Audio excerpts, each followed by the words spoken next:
lifers? What up, lifers? What up, lifers? It's Dave Life. It's Dave Life. You're watching the After Dark podcast. This is the After Dark podcast. You're watching episode number 306. Episode number 306. The friend zone. Who's really at fault? The friend zone. Who's really at fault? Look, man, you could have been anywhere in the world, but you're with us tonight. So I want to say thank you. Let's start this off like we always do, y'all. The right way. Dear Heavenly Father, have your way, Lord. I pray that you would speak to your people. Father, I pray that you would enlighten us, entertain us, and inform us, Lord. I pray less of me and more of you. Let us have a great conversation. Forgive us of our sins that we've committed by both commission and omission. Charge it to our heads and not our hearts. Help us to give you all the praise, glory, and honor, and help us have an edifying conversation. In Jesus' name, we pray. Amen, amen, and amen. Yeah. Yeah, we back for another episode of the After Dark podcast. We back, we live. Look, man, if you want to support After Dark, and if you want to support Dave Life TV, you can hit us on Venmo at Dave Life. It's down below. Hit us on Venmo at Dave Life. Hit us on Cash App at $ Dave Life TV. Send us some tip money. Send us some food money, little drink money, whatever you want to send. It'll help the production. It'll help the podcast. And if you specify one of the panelists, I'll make sure it gets to them. So, having said all that, man, we're going to see who's in the building tonight. I got two people in the building, and I got some that's going to join us later. My brother from another mother is in the building. We're going to get straight to it tonight. He's a U.S. veteran. He's, I don't know what else to say. He's probably the truth of the podcast. He's gonna give it to you straight. That's what it is. He's a straight talk, no chaser. Let's bring him to the stage, my homeboy, brother Sherrod. What's up, Dave? What's up, bro? What up, man? How you feeling, bro? Hey, good, man. I got my taxes done today. I owe a little bit less money this year than I owed last year. So Okay. if y'all want to shoot me some money, lifers, y'all go ahead and help me get the rest of this $1,200 down that I owe, and I'll be greatly appreciative of it. So, Hey, man, tax since it contribute to the tax fund. There's nothing wrong with that, bro. I don't know what I'm doing wrong. God, You're working in America, sir. That's what you're doing. pretty much, You're man. working Pretty in much. America, man.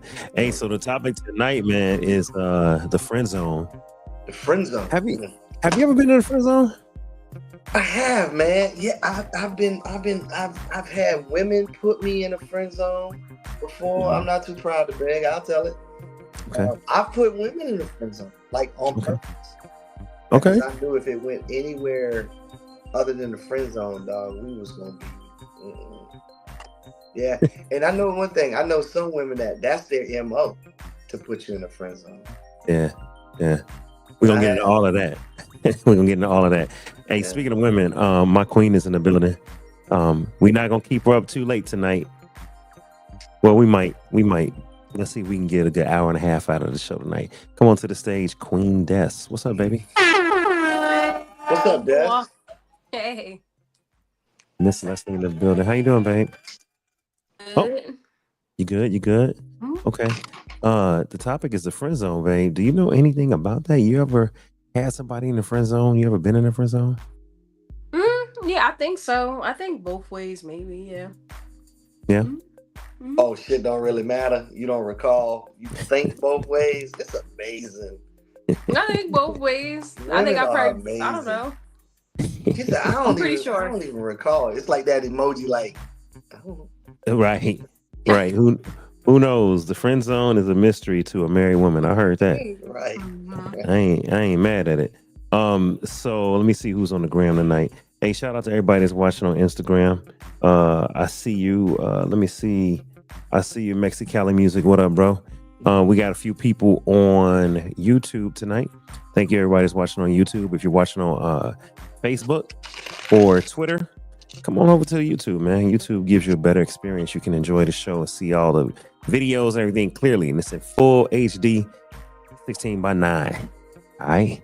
So we here, man. So without further ado, let's talk about this. So the friend zone. We can start by asking, what is the friend zone? Let's do that. Let's try to define the friend zone. Let's start with the women of the house. Babe, when you think friend zone, when you've had guys in it, What does friend zone mean to you? What is the friend zone? I guess it just means like first I think in order for somebody to be friend zone, they have to like you have to know the person putting them there has to know that there's some type of romantic interest in order to put them in a friend zone. So I think it's basically when when you know somebody might be like attracted to you, but you put up a barrier, like you put in a boundary, like, hey, like this is not gonna extend into like the romantic lane. Mm-hmm. So I think that's what it means, like, you All right. know. So by nature, someone has to know that someone likes them in order for there Yeah, to be a friend zone. because otherwise you can't really put that intention on them. Otherwise, it's just like, you know, like you Okay. just their friend. Like there's a possibility that maybe it could, Okay. you know. Okay. All right. Sherrod. Hey, I see somebody in the green room. Wave at me when you're ready. Wave at me when you're ready. All right, Sherrod. Yeah, Define the man. friend zone. What is it? I think it's exact. I gotta agree with Des on that, man. I think there's more. One person wants more than the other person. Like one That's a person, good way to put it. yeah, yeah. One person wants to venture into maybe a relationship, maybe a physical relationship, maybe just they want to be more than the level that they're at. And the other person is like, hold on, brother. Hold on, sister. I don't want none of that shit. Like you need to Mm, stay exactly where you at. And they're very intentional on things they say, sometimes on how they want you to stay at that level. And then sometimes they lead the witness on. I'm using your words now, Des. They'll lead the Mhm. witness knowing that it's going to have a different kind of outcome. Like I know some and we'll probably talk about it later. I love when I hear women say, "Oh, look at your little shirts. Look at your little pants, friend. Hey, friend." Oh, okay. I hate Mhm. when people say that. I'm not your fucking friend. mm. I mean I almost got put in the friend zone before locally. I'm like, no. Hey. I'm trying to fuck tonight. Like, I don't know what to tell you. That's where it's at. Oh, I had no idea. Fuck off. Yes, you did. Yes, you did. Yeah, you did. You All might not right. want to Yeah. talk about it, but you had an idea. Okay. So, friend zone. Who is typically? Well, let me give my definition of the friend zone. Yeah. What's My your my definition? definition of the friend zone would be the place of romantic purgatory. It is a place where you go to die. You never make it to the level of romance or even lust for that matter. You never get to a physical, you never get to a romantic, you never get to hold on, wave at me when you're ready. Are you ready in the green room? Hey, okay, hold on. We got somebody in the building. Let's bring Land your plane though, brother. okay, well I'll just say this. It's purgatory. All right. It's where you go to die when you have these aspirations. Strong Those word. those aspirations are not met. Those expectations, those hopes are dashed. Sure. Uh, and I'll say this: it is a place. It is a place of the person um, who who wants to get out of it, but they can't. So that's why I'm calling it purgatory. Having said that, look who's in the building. What's up, video lady? Hey, what's up? What's What's up, good? man? Hey, Destiny. How you doing, beautiful? Hello. Good. How are you? Welcome to the stage, Yvette. I'm well. I was trying to get up here real quick because apparently my guest has just arrived as I was setting up. I'm like, darn. Okay, So I hold have a on. few minutes. We got a few people here. April said, "Evening lifers." What's up, April? And then committed to health. That's man. What's going on? That's oh Lord, I forgot my friend's name in Chicago. I'm tripping. Committed to Health LLC. She got a different Instagram. Wait a But minute. baby, Vet. that's our friend that gave us the cologne and perfume. That's Lady Cupid. There she go. Okay. She gonna kill me. That's Lady Cupid. What up, Lady Cupid? Oh, So let me ask Yvette. Yvette, define friend zone. What is the friend zone? the friend zone for a woman normally is when a guy is hoping, a guy is hoping, or a woman is hoping for more in the relationship, and one person has already said, this is only gonna be right here. You just stay right there. There's no romance. There's nothing. You're put in a box. I will take you out to play when I feel like being. I'll take you out to play when I feel like playing with you. But if I'm with you in a box, so that's what that's about. Okay. So the woman That's the has friend all the zone. power? So the No, woman has all the I power. said whomever, but a woman do have all the power most of the time in that zone. But it can go both ways. It can be a man or a woman. How many times? Because there are men. How many times you been put in the box? I might be in a box now. I have no idea. Yes, you do. Never Yes, you know. do. You never know. Destiny. Show me the box again, baby. What it look like? L7. Looking at the L7. That's the box. So check it out. Check it out. You never know. I will say this, Yvette. Here's how you know you're in the friend zone. There's no romance and there's no nookie. So if you're friends with benefits, you ain't in the friend zone. If you exchange romantic feelings and you say how much y'all, you saying the googly eyes, y'all act like y'all like each other, and it manifests in some form of touching, kissing, holding hands, affection. Then you're not in the friend zone. Well, no, because I'm saying. Oh, I'm sorry. Go ahead. No, Destiny, I was just like gonna say I was put in the friend zone before. By who? Don't worry about all that shit. Don't answer that. Don't answer that. Yeah. Don't incriminate yourself. No, I would never say. I don't even remember his name. Was it Roy? See, she don't even remember. Roy. I don't remember his name, but I was. How did you know? How did you know you were in the friend zone? So because I remember in college, I took a class with this guy. We were friendly. And I remember he was struggling in the class a little bit. I was like, oh, well, why don't we study together, that and the third? So he was always very nice. But I remember one time he had chose to study with this other girl instead of me. And we had like this test coming up or whatever. So I was like, okay. So he went off and he studied with her. And so we took the exam and we got results back, right? So I was like, well, what did you get? How did you do? Bad. Like he got like it was the equivalent of like a D. And I think I got like an A- or whatever. So him and the girl both got D's on their exams. And I was like, I guess he should have studied with me. Yes, but were you wanting more from this gentleman? Or, I mean, because the friend zone is usually one person wants a little bit more from the other person and they don't realize. I thought he was nice looking. I mean, I wasn't like jocking or anything like that. It was like very subtle. Like, hey, like, we should study together.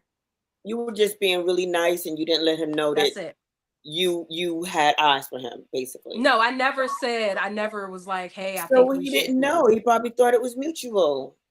See,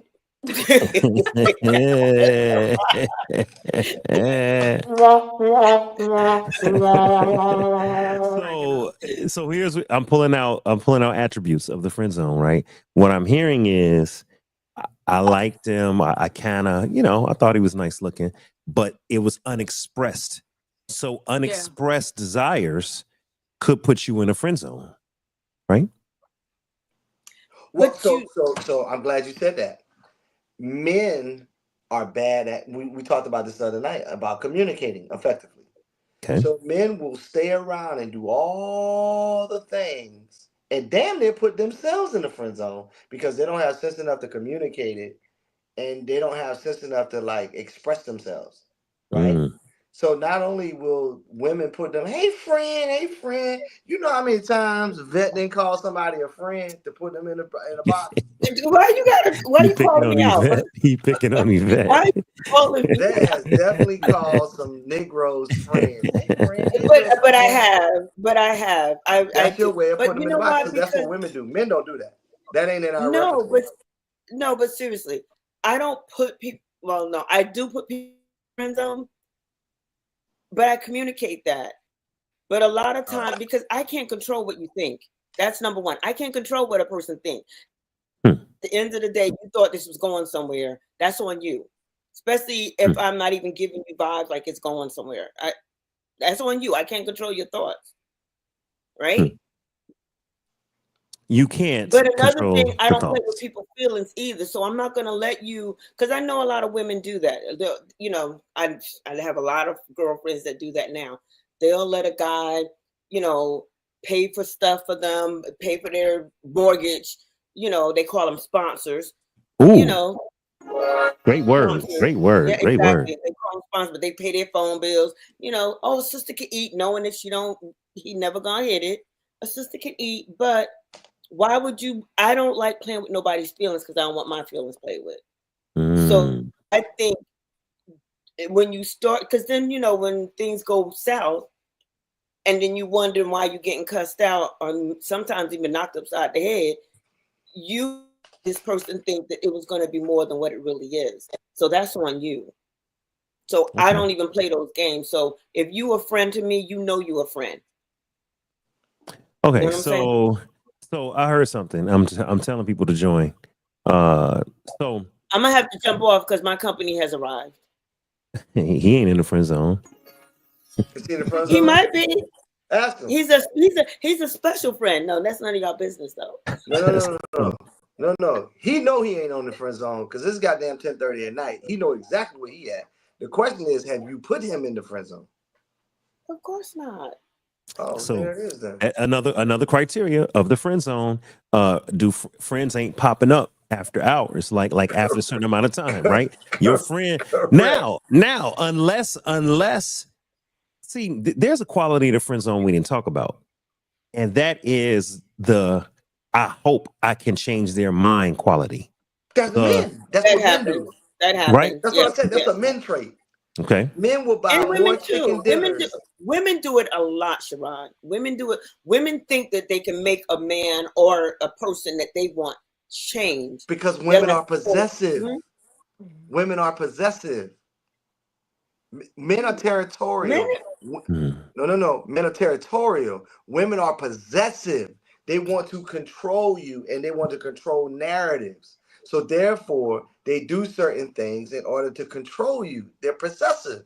Men are territorial. So first of all, Chocha Girl said, "This is so beautiful." All right. Thank you. Lady What's Cupid, up, who's Chocha girl? also committed to health, she said, "I've had a man put me in the friend zone before." So we It got a few people happens. watching. All Yeah, right. some All men right. do it. Everybody's saying you're beautiful, babe. Well, let me tell you Thank you. something. Destiny ain't never been in the friend zone over here. Oh yeah, But well you, we but know you that. made your intentions. You made your intentions known, though. That's true. You Early. Exactly. communicated You that. did. Early. You So communicated that. even To the though world. To the to the world, world. David. And the thing Literally. To the world. and the thing is, we both expressed interest. We both committed opportunity and time to develop this interest and see what it is. And then when the question came up of, so are we gonna have coffee dates? Are we gonna interview other people? We both of us was like, no, we neither one of us want to do that. And we said it early, like, you know what? Nah, I ain't really interested. So we can talk about how to not get in the friend zone, but let's stick on the topic of how to get in. Yvette, if a man likes Yes. you and you know he likes you, and y'all haven't done nothing romantic and nothing intimate, physical. You haven't done that, but you know the guy like you. Is it wrong to accept rent help, a little money on electric, whatever? Is it wrong to accept he's pursuing? Well, no, I'm not gonna say he's pursuing. He's showing interest and wants to do for you. Is it wrong for a woman to accept that kind of stuff if she ain't got no feelings like that?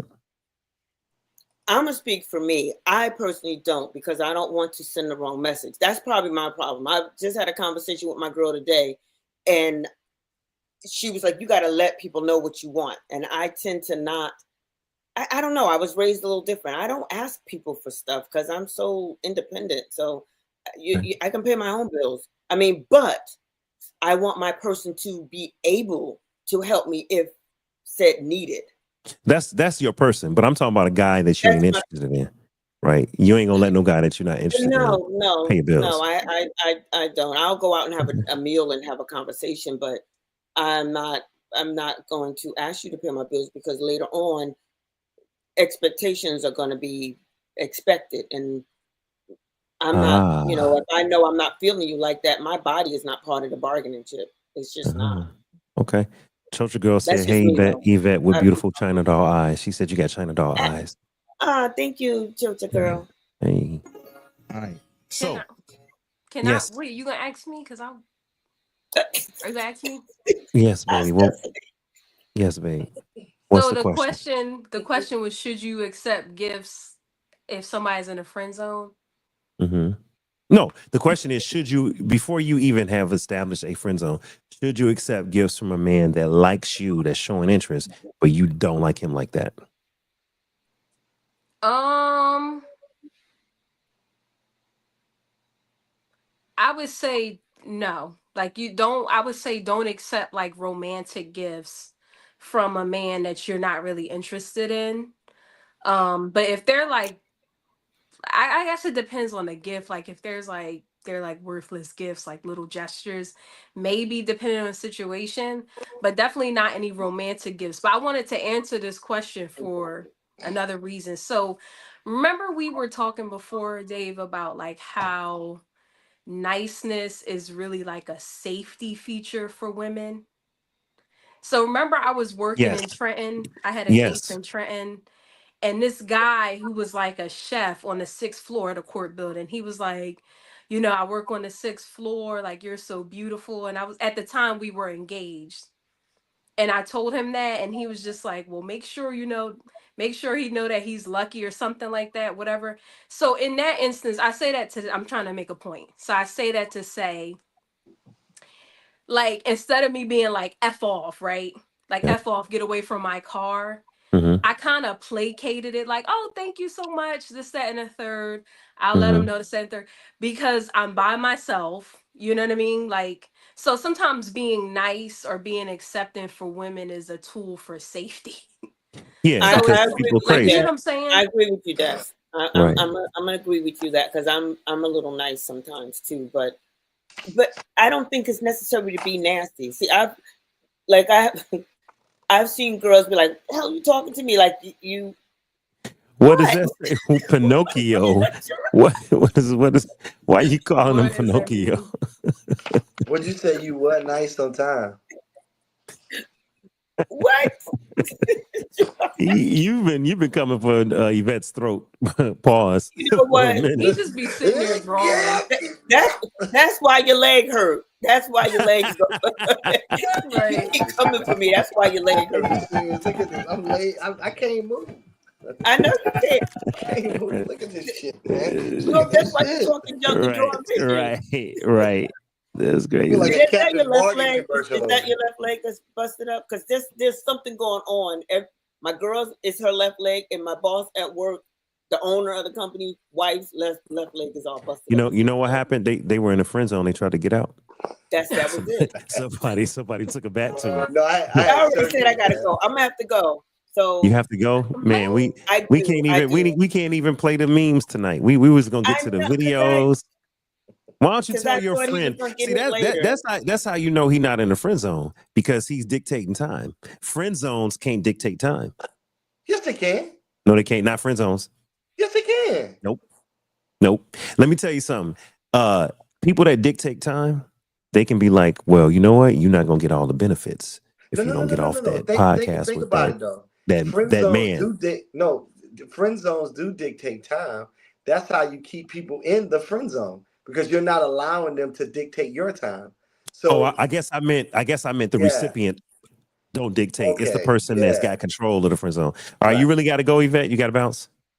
I do. I wish I could stay longer, but like I said, it's okay. You know what? Right. Well, don't start with me, man. I remember the days. I remember the days when Yvette was my friend. The plumber is still coming tomorrow. She Jesus Christ. Is the plumber in the friend zone? The plumber gotta be in the friend zone. The plumber is not my friend. He's just the man that's gonna come and fix the pipe underneath the sink. Okay. All right. Don't start with me. How to end up on Dayline.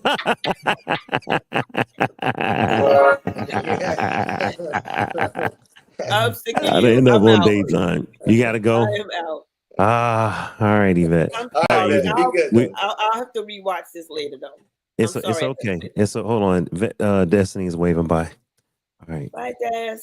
All right, Yvette. We'll see you next time. So anybody that's waiting on a seat, come on up in here. I sent a couple invites out to some of the Okay. ladies. So y'all come on through. Thanks for joining, Yvette. Lady Yvette. That was Video Lady Yvette. All right.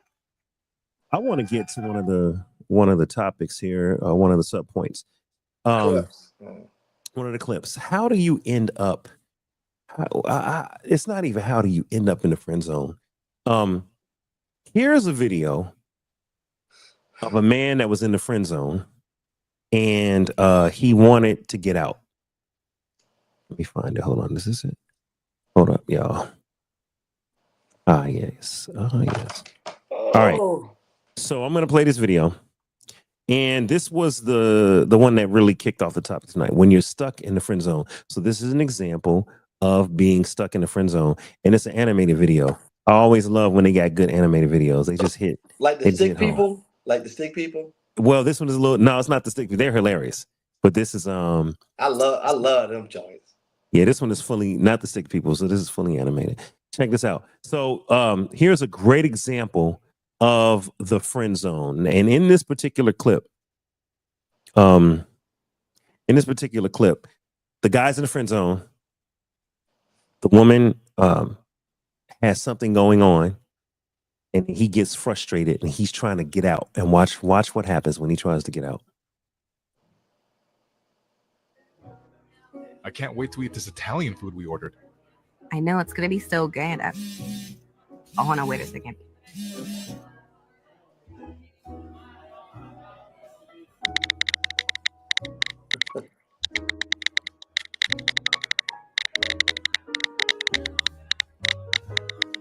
Hey, I actually have to go right now. Why? We barely ordered the lasagna. It hasn't even come in yet. I know, but it's Steve.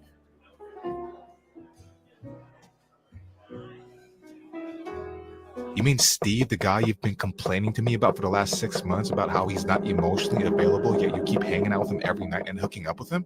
Yeah, that's the one. Why do you keep seeing him if you know he's bad for you? I don't know. It just makes sense to me in my heart and soul. You know what? How about you pay for this meal and then you leave? Because I'm done being in the friend zone and you venting to me all the time while Steve gets all the benefits. What's gonna happen next, Sherrod? Before we even finish, what's gonna happen next? Hey, Sherrod said how to end up on Dateline. That's what's gonna fucking happen. You're gonna end up choking her ass. Which furthers my point from earlier. So Being nice. he Yes. has no. The problem is this. Two things I see going on. She probably is nice. She probably had, and I'm assuming she has not led him on to think anything more than what they're doing. But the simple fact that they're doing that, like they're eating, they're going in places, they're probably saying kumbaya in the car together. He's internalizing that as something completely different, and there may be an opportunity and chance sooner or later. So that's why. So and I think she's very crafty because she's talking about Steve to let him know, like, hey, look, I'm not interested in you. I gotta go. Steve's done that, and she's probably done that before. What he's upset about when Steve shits on her, she's gonna run back to him, and he's gonna console her because that's his way of trying to get out of the friend zone by consoling her. So We've he's all in the done friend it. zone. He knows he's in the he's in the friend zone. He knows he's in the friend zone. Yeah. He clearly knows all about her dating life because he's like, you mean Steve, the one that shits on you and does all this stuff, right? Yeah. And then when she says yeah, and he's like, why do you deal with him? And she's like, I don't know, I just like him. He's like, that's a whole episode right there. Why do women date the bad guy, the guy that's toxic, the guy that's bad for them? That's a whole topic right there. Because their spirit needs it. They need it. That's why my cousin from the Bahamas had a whole saying, and don't take this the wrong way. Toxic cats are the cats you're supposed to spend you're all of your 20s doing ridiculous shit with. You're supposed to get that hoe out your system, as my Get out cousin your would say. system. When women don't get that out their system, and that's that urge, because they got adrenaline just like we do, right? And they don't get it out their system, they love it. They love it, bruh. They love hanging around because he drinks or he rides a motorcycle, and that's the adrenaline and the Harley is thumping. They like that shit, but they don't understand that's not the best thing for them. They don't want the best thing for them. I love going back to homecoming and finding all the sluts when they was in their 20s, and Mhm. they come back like, hey, I'm like, hey, what's up? They were like, hey, that's my husband over there. Don't. I said, that was 20, 30 years ago. I never dealt with you. No, he Right. don't know how I was in college. He don't give a shit how you were Oh, in college. He married the best person that you are now. Keep being that person. Don't digress though. mm. Don't go Well, back to the loser you used to date on the football team who you know was a loser, but you can't get enough of. let me get Dessa's input. Baby, what's going on in this video? What's wrong here? Well, my first thing is that I don't know if it's a matter of the friendship thing. It's just she's being rude, like to abruptly Very. end a outing or whatever. I don't know if it's a date or whatever it is. To go hang out with Steve is rude, like regardless of the thing. Now, if you want to finish with this guy and then go see Steve, okay, that's up to you. But I just think she's being rude. Well, but what if it's your bestie? There's nothing romantic established. She knows this is my homeboy, right? Pick one of your male friends, right? From college. And then David texts you. And you're like, oh, David surprised me. He's in town. I gotta go. 10 points. I mean, you know what I'm saying? Do the type of noise again. You know, do the type of noise. I would just probably tell you, like, depending on what the situation is, like, come meet me or whatever. Like, it just depends on the situation. Like, I don't agree with being rude in any circumstance. So Yeah. that's just my take on Pete, it. this. I told somebody close to me, I said, hey, if he in the, because see, you might have him in the friend zone. He wants more than that. Invite that nigga to Thanksgiving dinner. I guarantee if he's more than that, a real man's not going to show up. That's true. If you're really a friend and your homegirl invites you to Thanksgiving dinner with her man, right? If you're really a friend, you can show up. You're like, all right, you know what? You know, I live long. If you're really a friend with no intentions. Well, that's what I mean, with no intentions. Yeah. Hey, my family's back in Chicago. I'm stuck out here in LA. You know what? Yeah, I'll come hang out with you and your husband. Right? But somebody that's got intentions, somebody that secretly is plotting on old girl, he not coming over. He gonna be like, no, you know what? No, it's always an excuse. Oh, I got. He not because the truth is he ain't really trying to be a friend. He's trying to get out of the friend zone and get some nookie or get some romance or something. Now, right. I told somebody that one time. I said, look, man, don't let the smooth taste fool you. I know the nature of niggas because I'm a nigga. I said, if he can't come over and you, and I was inviting him on purpose. I said, no, he should come because I knew you wanted more. Yeah. Niggas know. Mm-hmm. Just like women know. Nah, that girl a little too close to you, babe. You got to get her out of here. She's just my friend. And she looked like that? Nah. Yeah, you're her friend, but she ain't your friend. They say the opposite with women though. Like they say, like don't have a bunch of women around X, Y, and Z. So what's the difference? Like if a woman, you can if it's full transparency. Like for me, for an example, I have a goddaughter. Her mother is my best friend. Like we are friends. We've never done anything. We've never looked at each other. We've never done anything. There's advice. I can invite her to my house anytime I want. All the time. You know why? Because there's no bad intentions and it never has been any dealings between us. The problem you run into a lot of times, women are messy. Men are too, but women are messy. They're coy. They're very but I'm saying petty. I don't mean to interject. I'm sorry, Sherrod, but I'm saying no, like you're fine. Women, if a woman there are women that have bad intentions that still come around all the time. So I'm trying to figure out like what's the difference between, but you said men who have intentions won't come around, but women do that all the time. No. What I'm saying is men have a tendency if they're trying to book your wife, your girl, whatever she is to you, and they know you got a real goon that sees through, because men see the thing, the badness in other men. We see it. We know what it look like because we niggas. We're gonna press that guy when he comes around. He's not gonna want to come around because he don't want to see that chin music. Women will come around in spite of. I see what you're saying. That's what I'm saying. So Yeah. it's different in that sense. Like, Yes. okay.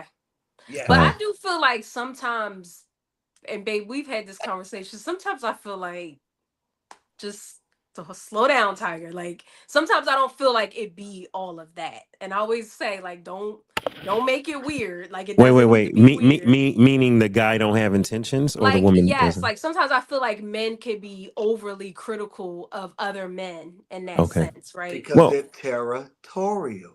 Yeah. I'm gonna say this, and welcome to the stage, Xenos. What up, man? Welcome to the stage, bro. He's quiet. He's thinking. I know he got a lot to say. Whenever Doc is quiet, he got a lot to say. So, men know other men, Yeah. and so women. I understand Sherrod's point. Women will get in the ring and play in a woman's face, Right. and act like, oh no, Women do Dave, that all the time. Dave just my homie. Dave's my brother. Sherrod's my brother, and knowing full damn well they have interest in Dave or Sherrod, right? Not saying that the man has interest, but saying the woman has interest. Men aren't gonna get in another man's face and play in his face, Right. acting like he ain't got feelings or interest. Correct. Because once a man sniffed that out, oh, you gonna disrespect me, dude? Like for real? Now it's a serious problem. It could lead to violence. Women cross the line all the time. But if men did some of the stuff that women do, it would lead to violence. Like Yeah. most definitely. So I want to read some of the comments. Sandra said some men are more messy I than agree. women. She switched. I Some men agree. are more messy than women. I agree. Christine said, I never bring friends around my man, period. Okay. And then Chocha said, yeah, you cannot bring friends around your man. You can't do it. So I want to finish this clip. Because we already saw how I'm gonna play it again. I'm gonna play it again for the sake of- Don't play it again. You don't have to play it again. All right, so let me finish it. So this dude is mad because his homegirl, his bestie, whoever she is, starts texting Steve and said, I gotta leave. Now, first and foremost, they on some sort of intimate dinner. Why are they at a dinner? Okay.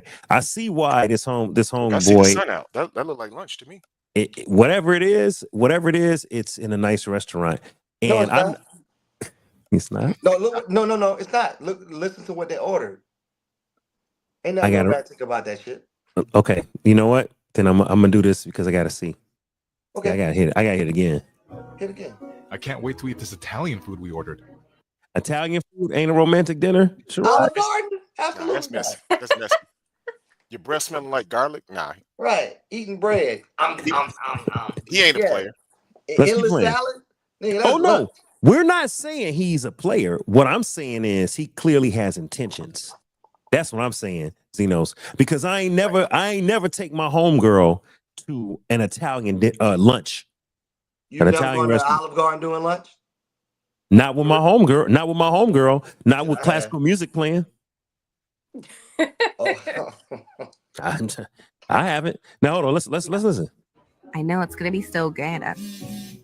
Hold on, wait a second.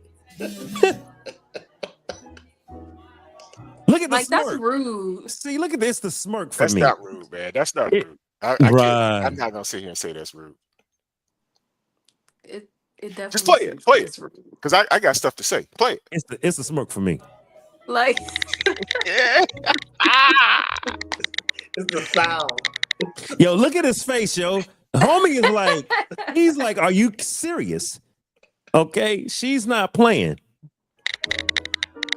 Look at Buddy's face though. Hey, I actually have to go right now. Watch his hair though. Watch And his listen, hair. and if you're just like Destiny said, and Xenos, let me just expose for a second. Like Destiny said, if you're a friend and you're considerate, you're not gonna be. Then it's not like she said, "Hey, Steve is texting me. Do you mind if I bounce out? Can we have a rain check?" It's not like she said no. She answered him a full paragraph and made a decision without talking to her dinner date or her lunch date, her friend date. She just said, F him, he'll understand. Because Buddy's been simping and she's been granted license because he's been simping the whole time. Check it out. Granted life. Why? We barely ordered the lasagna. It hasn't even come in yet. I know, but Steve.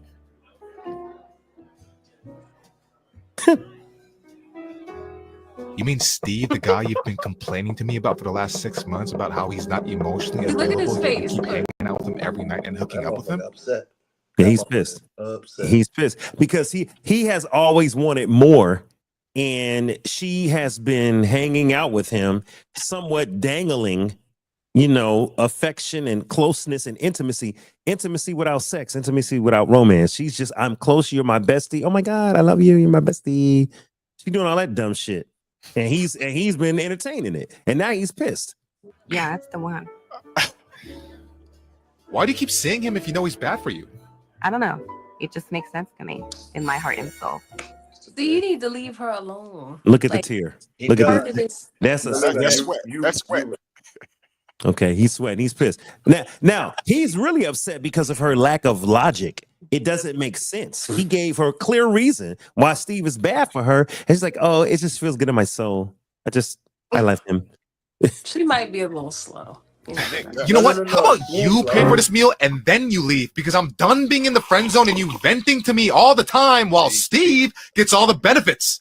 I wish you One would've bought indication here is that he's been paying for meals when they hang out because he got so pissed that he specified, why don't you pay for this? That means that's he's his fault, been though. paying. That's what I'm saying. That's his fault, though. Yeah, He's those are dates. If he's paying for those are dates. Where's my horn? Yeah. Yeah. You get it. So she has been. We're friends. We're hanging out. He has been on dates. Oh my God. Oh my God. Oh my God. Oh my God. David. David. Oh my God. You're looking a really bad friend right now, and it's not fair to me. I'm getting out of here, okay? I'm done with this. All right, leave. See you next week. Yeah, I'll see you next week. That's his fault. That's His fault. What'd you say? You missed it. You missed the dude Because behind us. he being slow too. Dude behind us. No. He said, This is bitch a ass. simple concept. This is childish. Y'all the missed only it. thing he The got to way, do. the way to walk past said, bitch ass nigga. Y'all missed it. Hey, but the only thing he got to do is find him another girl. Cause see, that's when women get jealous when you act like, okay, that's how you treating it. Cool, no problem. You gotta go do your own thing. Find the ugliest chick in the room and date her hard.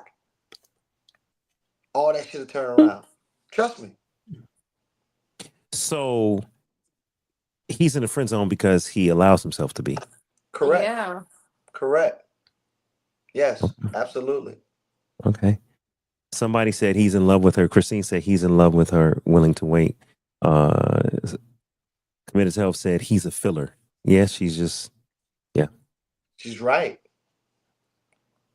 Christine said if I must leave because of an emergency, I would apologize, offer to pay, and say I'll make it up to him and pay again once we finally hook up again. It's only right.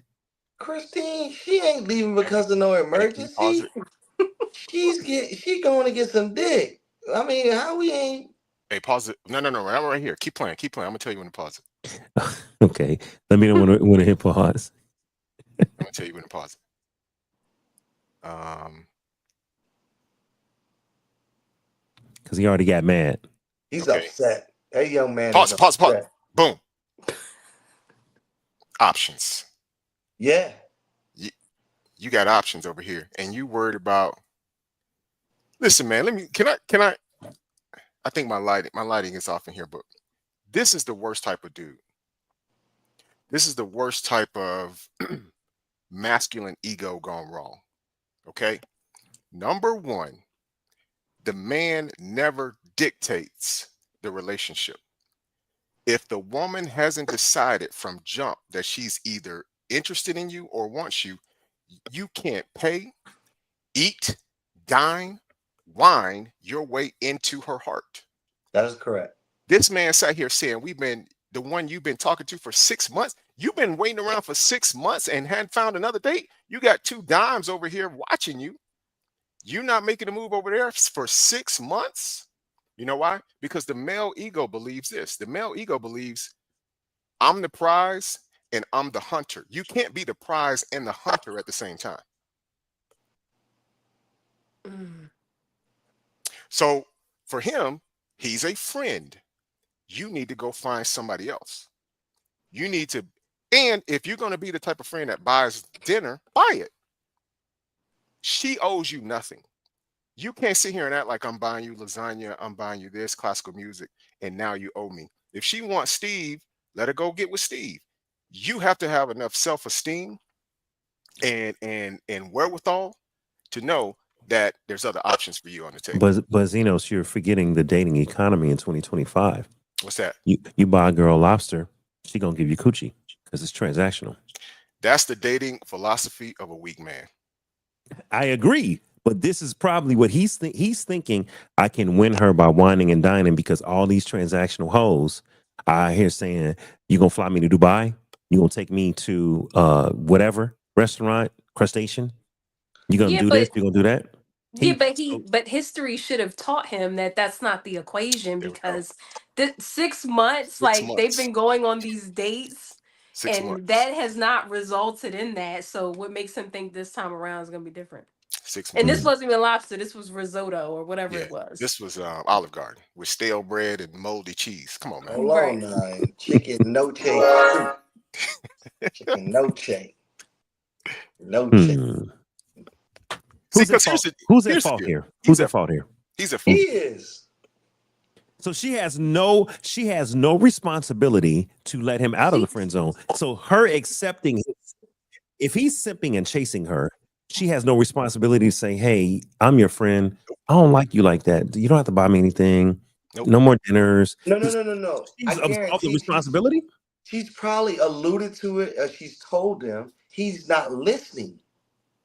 I guarantee she's probably said, hey now, Sam. You know, we're just friends now. I don't want you to get the wrong idea just because we're going to dinner. I guarantee she's probably said that. And that's probably why she's probably deliberately texting Steve in front of him, like, look, dude, I'm out. I'm just letting you know again, because you're not getting it. So let me show you that you're in a box, sir. And I don't want nothing to do with you. This is the only way she can get through with him. Hence why she said, all right, you know how this go. I'll see you next week. And he's like, yep. Okay. So Christine said, my rule is if we're not dating, if we're not interested in each other, then we're going Dutch. So I have another click. Check this out. Why do women put men in a friend zone? I think this clip talks about that. Why do women friend zone guys who would make them wives for guys who made them single moms? I feel like sometimes it's really like the guys that'll make you a wife. Women, they don't want to like change who they are. So they say they want to be a wife, but they're not ready to really play the wife role or whatever. So I feel like that's really what it was. I feel like some women know what they want with the wrong men, if that makes sense. Because a lot of y'all want babies, cars, houses. With the guy that just doesn't want that. Like, if he says no, it's no.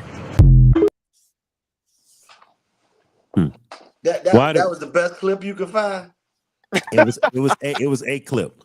Listen, the question was why do women have babies by men that they know are bad for them and friend zone the man that's good for them? Do it again. That makes sense to you. Again, I don't even see people like that, sir. I'm not. But that's to the women. That's to you, Destiny, and to the women in the comments. Why do women date men who they know are not good for them and give them babies? But the man that's really good for them, they friends on. They don't want him. Why? I don't know. I don't really know why some women do that. I think it maybe it is like a psychological component to it, in the sense that like people want what they can't have. So if you got all these guys over here that's like, oh, we love you, like we want to make you, obviously I'm like exaggerating, but there's a group of guys over here that want to make you a wife, and then you got these guys over here that's kind of dealing with you but not really. Like I think women go for these guys over here because it's like, oh, I'm gonna make him love me, I'm gonna make him want me, or like I'm gonna change him, or something like that. Like it has to be, because otherwise it just doesn't make any sense. So they want the guy they want, and even if he's bad for them, not the guy they don't want. They feel like they got the power to make him change. Christine said most of the time those babies weren't playing. That man got a weak pullout game. So. I ain't got shit to do with it. I ain't got a goddamn thing to do with it. All right, fellas, why do women go for men that ain't good for them and leave the nice guys and the the good guys alone? Women, you kind of asked a similar question earlier when you asked about the bad boy. I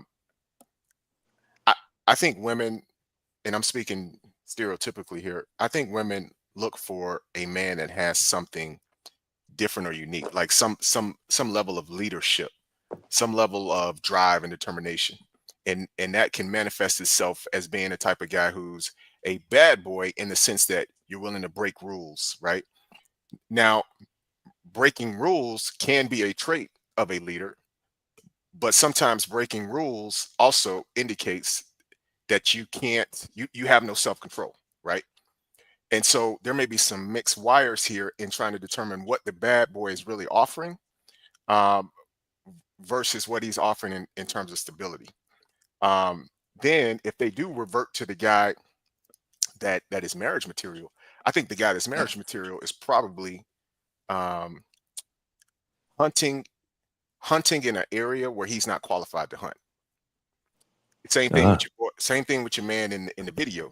You're trying to chase a 10 when you're 8 material. So wait, the man or the woman? The guy in the Italian video. You're saying he's 8. He's 8 material, right? And he's trying to level up, or whatever. Right, whatever the number is, he's below. It's a misalignment. It's a misalignment. Yep. She don't. No, I don't think he's an 8 per se. I would say he's He's an SUV and she's looking for a sports car. It's just a different category. He needs to stop trying to hunt sharks and go get him some bass. There you go. Yeah, he looking at the wrong game. He ain't heavyweight. You're right. He's hunting outside of his means. Right. He's not able to wrangle that damn tiger that he's trying to wrangle. He need to go and wrangle some squirrels. Yeah. Yeah. And the funny thing is, like you said, Sherrod, a lot of times in high school, the tiger, the woman that we think is the tiger in high school, we're like, oh man, she bad. You see them 5-10 years later, and they're a hippopotamus. They're not a tiger no more. It's some.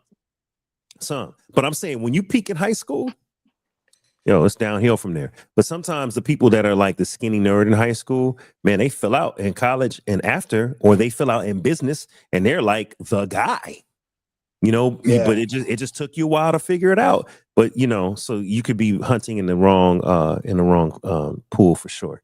But see, that same woman who friend zoned you when you didn't have nothing, and then all of a sudden you figured it out through education, through sheer wit, through, I don't know, you won the lottery. Now all of a sudden, that woman will try to friend the living crap out of you. Because again, she sees potential in something she needs or wants. And it's sad that that's the way it is, but that's the way it is. Mm-hmm. So what do men do? They go out there, and once they know they got it, they do all the necessary ancillary things that they have to do in order to keep women on them. The car, the house, the clothes, the extravagant things. The attitude, the bravado. Yeah, the bravado, man. It's the bravado. Christine said a man has to stimulate my brain and make my body tingle. I'll say this. When I was in college, I used to use this metaphor. I used to say, hey, man, I'm a puppy dog, and every time I was a puppy dog, I was a nice guy. I finished last. But when I was a puppy dog, but I started acting like a wolf. I wasn't really a wolf. I was a puppy dog at heart. But I started acting like a wolf. All of a sudden, I became attractive to women. All of a sudden, it's like, oh, David is, because he got a little attitude. He got a little edge. But when I was Mr. Nice Guy, and I was like, hey, how you doing, sister? God bless you. Hey, how are you? Getting nothing. Well, it goes back to what we said before. We used to say this years ago when we was in the world, Xenos, when we was in the world, me and Dave. Guys from the East Coast, guys from the South win in California. Oh yeah.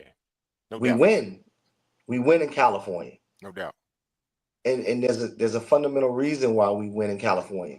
So just like your boy in Sicario, the Day of the Dead, Sidonian, he said, this is the land of the wolves, and you are not a wolf. So go hunt someplace else. Right? So it goes back to some men. Some men do have, I think women like confidence, right? Women like confidence. They like bravado. Some women like it a little more than others. And some like it just enough for them to say, that's intriguing. I like that. I'm going to consider it. And some women, they don't like the guy that's just laid back and reserved. The loud wheel gets the oil, right? Or the squeaky wheel gets the oil. The grease. Yes. Steve Urkel. All right. Sandra said Steve Urkel. She said she didn't want him, but when he became Stefan, she was all in. It's the same guy, but a different swag. Confidence, different Listen, swag. women are always 5-6 steps ahead of men. Yeah. Men, we're one dimensional. We're looking at the body, the face. That's it. That's it. The face body combo. Women are looking at, can you be a protector and a provider? So Steve Urkel ain't protecting nobody. The teddy bear, as you said, you ain't protecting nobody. Because I know as a woman, if we go out somewhere, it's gonna be guys trying to get at me. There may be something that happens within my family. I need a man that can stand up for me. So once you, David, started acting like what you say, the wolf, I don't need you to be the wolf at home. I need you to be the wolf externally. But I need to see the wolf in you. I need to see the dog in you. But you know what, too, Z, man, and I don't know, maybe Des can tag in on this because she's a female. It ain't in some guys. It's not. You know what I mean? Like some guys, it's inherently there, and some guys, it just ain't in them. And like some guys are just passive by nature. That doesn't mean they're not a good guy. They just ain't got that wolf in them. They're not loud. They're not obnoxious. They're not gonna do certain things. Now, this the key. If you cross that guy, that's how you end up on Dateline. Right. Until a woman sees that, she's not giving him the benefit of the doubt. Oh, I thought you were a quiet guy, altar dude. I didn't know you had that in you. But now all of a sudden you're more attracted to that person. Because I've heard women say that. I've had family members like, he never showed me that he had any gumption to want to rah. I don't know why some women need that though. It's the same for us. Some women need that? Well, it's the same for us. Haven't you ever seen the girl that, real quick, haven't you ever seen the girl that just wore the baggy pants and then one day she wore the tight stuff? One day you saw her at the pool and it was like, oh, shoot, I didn't know Vanessa was built like that. We're kind of the same way, but in the physical world, I think. I agree. Christine said, I need a man who can throw me around the room and carry me around the house on his back. Okay, she want the rock. Chocha said, preach, Zeno, sir, preach. Possession. Possess him. That's what she wants.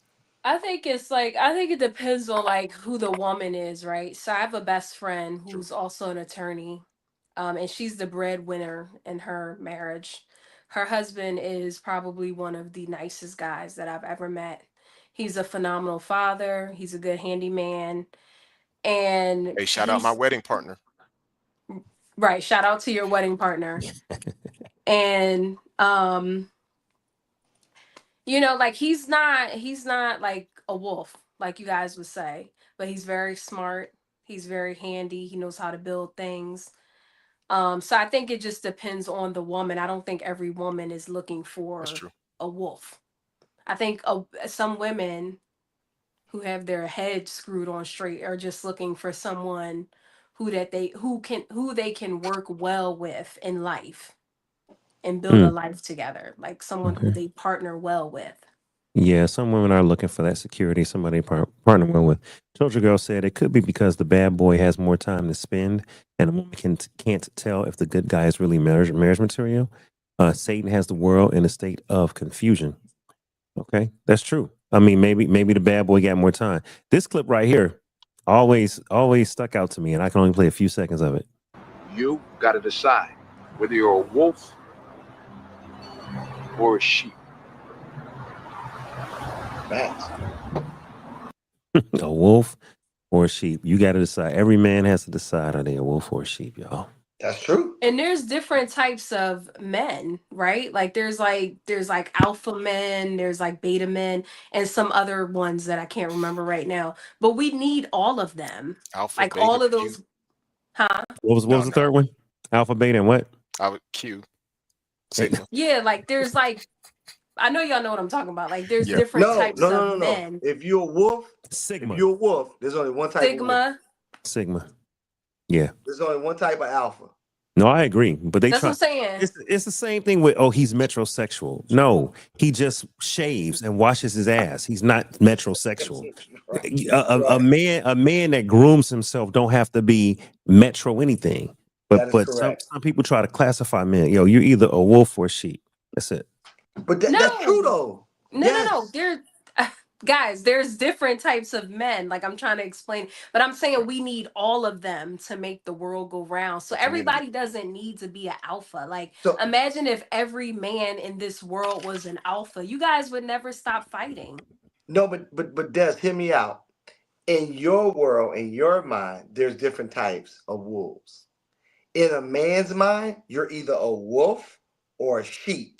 Either you're leading or you're being led. In the famous words of Paul Mooney, black is the new white. You're either running scared or you're running free. How you running? So at the end of the day, you either sheep or you're a wolf. That's how men look at it. Two men. Okay, that's how men look at it. But I think it's a little bit more complex how than we that. look at it. Okay. Perfect example in the Italian dinner clip.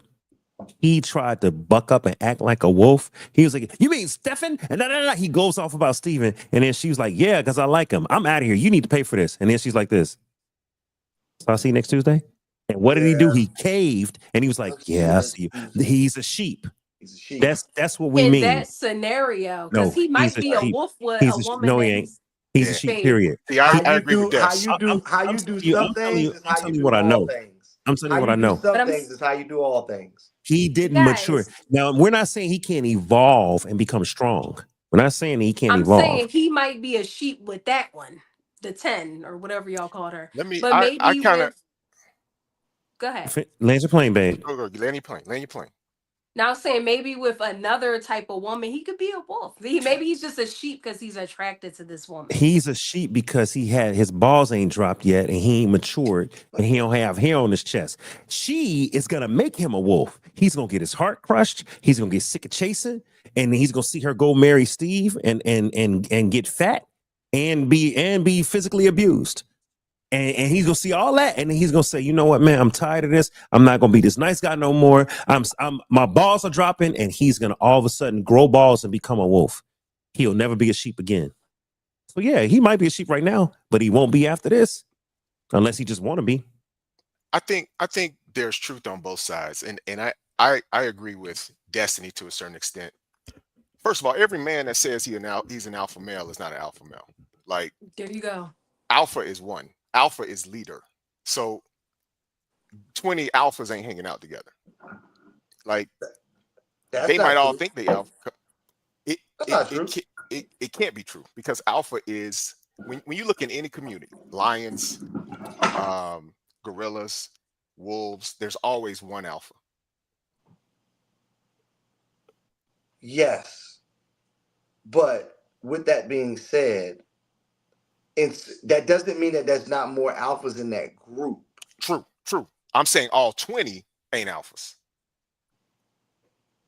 That is also true. I would say they're not all in the alpha role.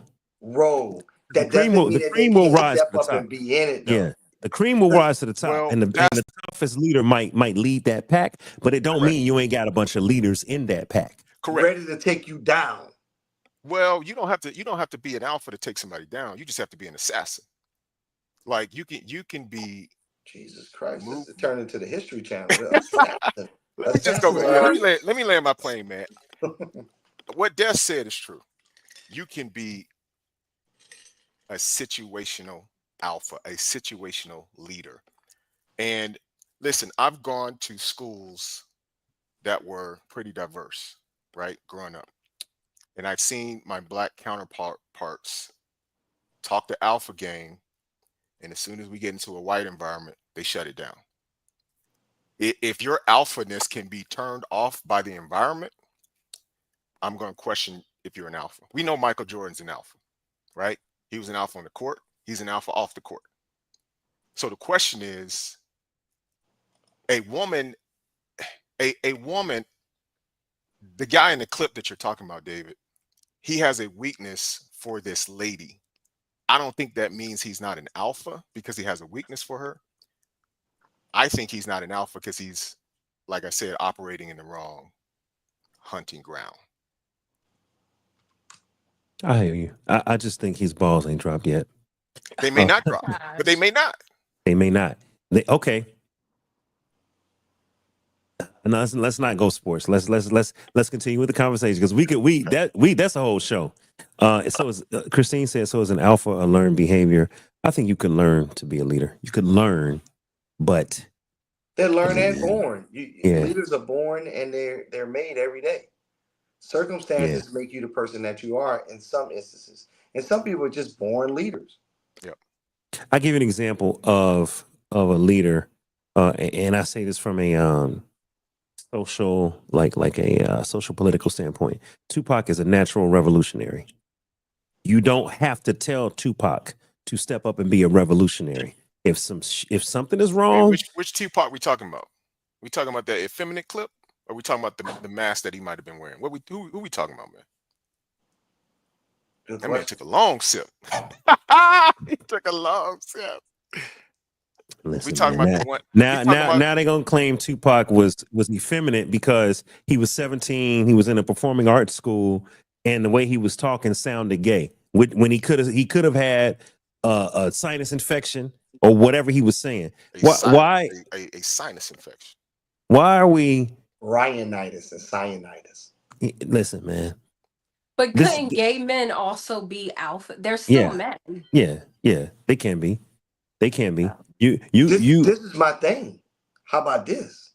Most gay men that are alpha males, they know they're alpha males and they don't change in any environment. Like Xenos said, they act like this at the Black House, at the White House, and in between. They're the same person. They don't change because they know thyself. So a lot of times, if you're an alpha male, you might curtail your language because of the audience, but you don't change the content, though. Right. Of who you are. Who you are. I want to play this clip because I think, like I said, we have a show within a show within a show. Yeah, we do. Let's stay on this for a moment. Look, this clip right here. Now, shout out to tonight's Conversation podcast. Hold up. All right, shout out to them because this is a nice clip from Ace Metaphor and his crew. They're talking about people that play the friend zone. Like, I'm going to lay in wait in the friend zone in hopes that something will change. Listen to this. People that play the friend zone. That is a technique people use because oftentimes, oftentimes it's done by people who have no other real choice. They're not the apex male. They're never someone's first choice. So what they have to do is say, I want to play the long game. I'm going to be available when you need me to be. I'm going to be your shopping buddy when you need to call me. I'm going to show you how dependable I am. And for a lot of men, that technique eventually wins over the woman. First of all, does that technique win over the woman when you're playing the long game of I'm going to be the friend, I'm going to be there when Steven breaks her heart. I'm going to make sure she has roses on Valentine's Day in a platonic manner. I'm going to be her emotional support. I'm going to help her with her groceries. Does playing the friend zone on purpose, like playing shop brother, does that get you the girl, fellas? No. Why? You know what it's getting you? It's getting you a discount version of the girl. If you get the girl. That's heavy right there. You ain't lying. So you might get her, but you're getting, and I'm not talking about, listen, people have value that's intrinsic. I'm not devaluing her. Of I'm course. saying she has gotten to a point where she's willing to settle. And that's what you're getting. So if she was alpha, or whatever you want to call it, if she was top dog, confident, sexy, cute from 21 to 28, and then some stuff happened, she started dating some alphas, got her heart broken, got hit on the chin a few times, and she realizes, I don't want to swim with them sharks. Let me go get the beta male. Listen, let me just say this. I've had my male friends hit me, see who I'm friends with on Facebook, and be like, how you know her? Oh, friend of a friend of a friend. How you know her? Oh, I knew her back in the day. But now she's married to, Rick Beta. So Rick Beta. All that to say, you just because you got the girl doesn't mean you got the girl. Well, no, you can get the girl, but can you keep her though? Can you keep her? You can keep her with a couple kids. She ready to settle down. Nah. And is it the girl you want? Because Keith said, I see you, baby. I'm coming straight to you. Keith said, you won't get the respect. So you won't get the girl that you think you're getting and the results you think you're getting. You won't get the respect if you're sitting there chasing and thinking you're gonna wear her down. But Christine said, yeah, I can be worn down like that. So I don't know, Christine. Christine is like one end of the spectrum. Christine is on it tonight. Yeah, she on it. Go ahead, baby. Like, why, just to go back to Zenos's point, why do we have like the conception that alpha is better than beta? Like, I think that versus thing is extremely toxic. Because it is. No, it is. not necessarily. It depends on the one. It's almost like you guys are saying that Let beta males let me have no value. Let me define what I mean. We're not okay. So no one said beta was not value. No, they're valuable. The question was, why is Zeno suggesting that alpha is better than beta? And I'm saying it is because I think that men were designed to be leaders and designed to be at the tip of the spear and designed to be protectors. It's hard to do that when you're deferring to your woman. It's hard to do that when you're cowering. It's hard to do that when you don't know how to speak up. It's hard to do that when you can't have a confrontation with another male and stand your ground, even verbally. It's hard to be and fulfill your purpose when you're hiding from your purpose, to me. Yeah, but that doesn't mean that betas, what you're saying doesn't mean that betas can't do all of those things. Just because they're beta males don't mean that they're not the leaders of their households, right? So if all of you guys are supposed to be alphas and we put all of y'all together, like who's gonna lead? Can I comment on that? So I think David and Sherrod have a little different definition of alpha than me and Destiny. So I think, and I'm taking liberty, I think when Destiny and I say alpha, we're talking solo leader. I really think when Dave and Sherrod are saying alpha, they're saying shark, for example. In the ocean, everybody in the ocean know, all those fish, they know what a shark is. Ain't no soft sharks. They all got razor sharp teeth.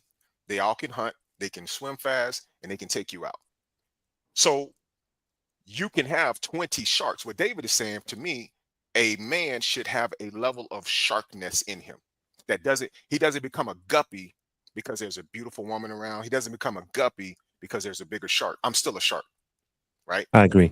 That's what I'm saying. Right. That's what you're saying. And so with that, Destiny, what we're saying is, if she hunted with that type of man, if she wanted that type of man, if she's drawn to that type of man emotionally and sexually, and then at 29, 30, she says, hey, I want to settle down and flip the game. I want somebody that's a guppy. I'm not saying that is worse. I'm saying she has changed. She has, what do you call it? She has settled acquiesced for what she truly desires. It's the same. It's just like a guy who says, I want J-Lo. I want J-Lo. I want J-Lo. I want the baddie. And then you see him with plain Jane, it's like, you know, that there's a part of him that either settled or adjusted so he could get what he feels like he can walk away with. So watch That makes this. sense. I said this earlier. If she does that and she's never satisfied, she's going to always be yearning to try to get back to it. Yeah. So when an alpha male or a shark comes around that strikes her interest, or he's innovative and he's saying the things she likes and wants to hear, not need to hear, but wants to hear, he's going to win every time. And that's why women and men fall in the gap and they do things outside of their comfort zone, outside of their relationships, outside of the norm of what they normally do, because someone is catering to what they want and need. Well, I should say want, not necessarily need, right? And it happens. I like the example you said, Xenos, of that is good. About the shark of a shark, because a guppy don't have teeth and don't have the aggression or the strength of a shark. They're a guppy. And as much as you love guppies and they're cute and they're sweet, you know, and they companions, bruh, if you get into a circle of fish, ain't nobody running from a guppy. They running from the shark. And if you got a female that secretly likes sharks or like sharks, they dated sharks the whole time, and you're the best friend, you know, friend zone, and you a guppy, if you act like a shark, but you don't have the teeth, if you act like a shark, but you don't have the size and the speed, if you act like a shark, but you don't have the hunting ability, she's going to say, boy, you a guppy. I know you're a guppy. Just be a guppy. Stop trying to act like a shark. Like, you're comfortable. You're never going to get in the shark zone. You're never going to be dating material, because I like sharks. I think when people settle and they say, I'm getting older and a lot of these sharks are abusive and I can't find a shark that I can be with, I'm going to go be with a guppy.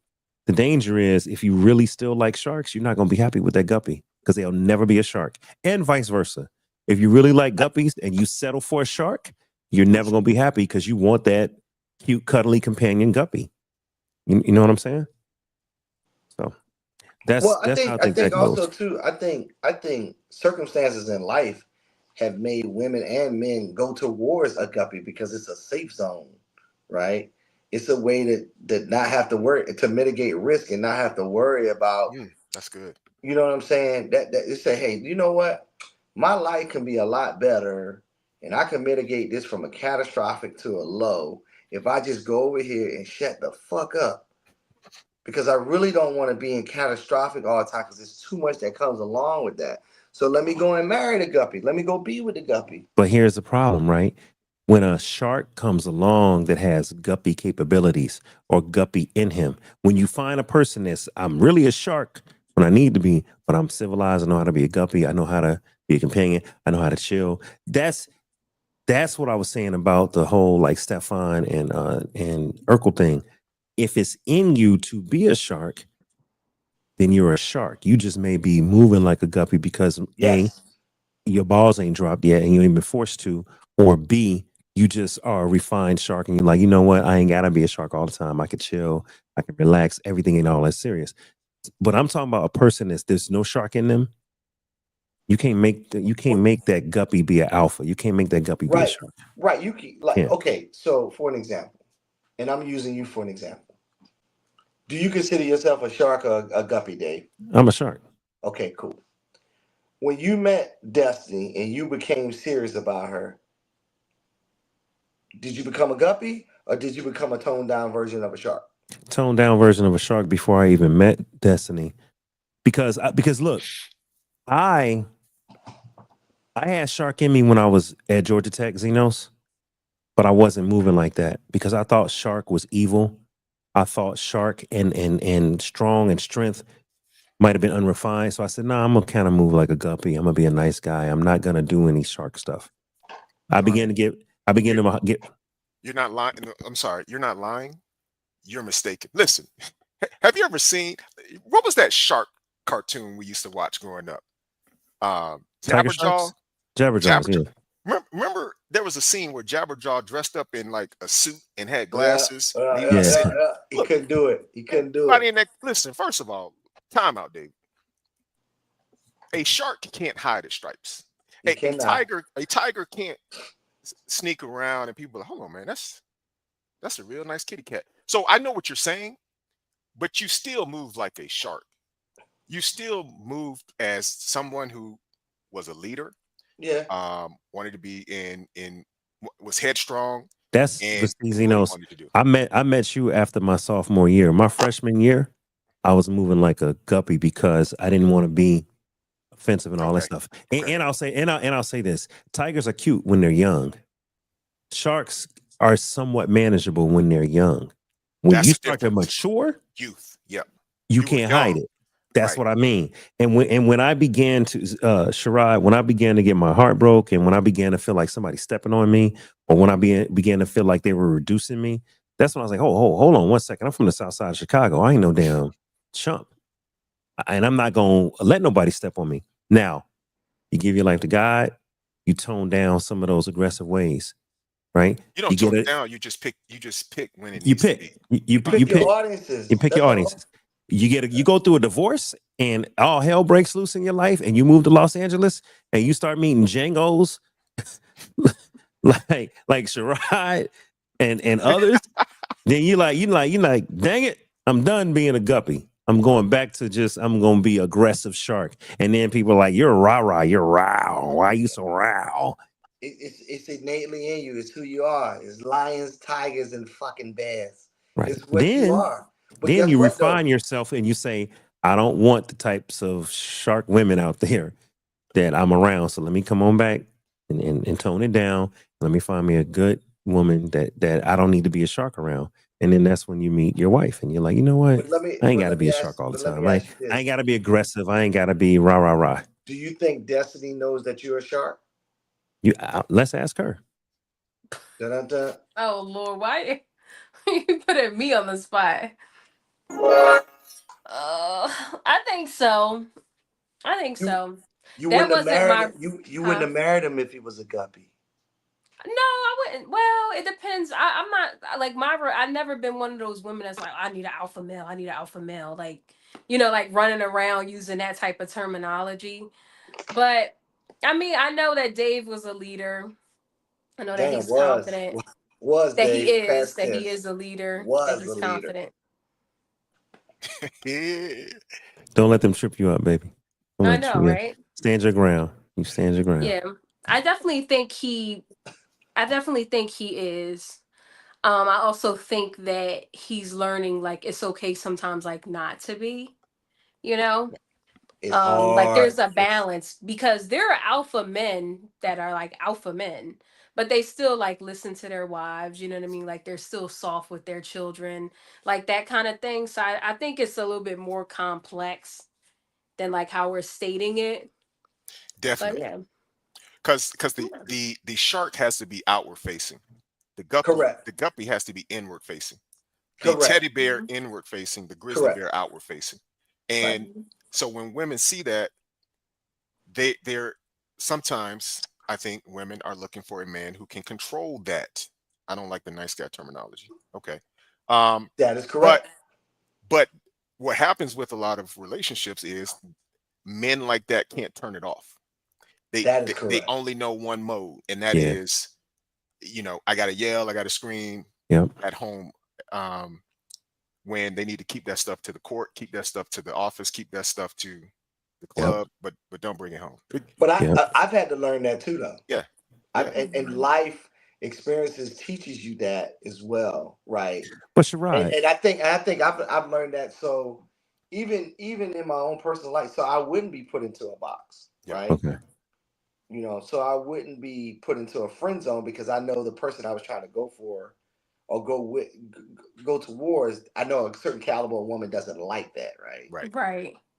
Did the military make both of you guys be more outward facing with your dominance, or were y'all already dominant before the military?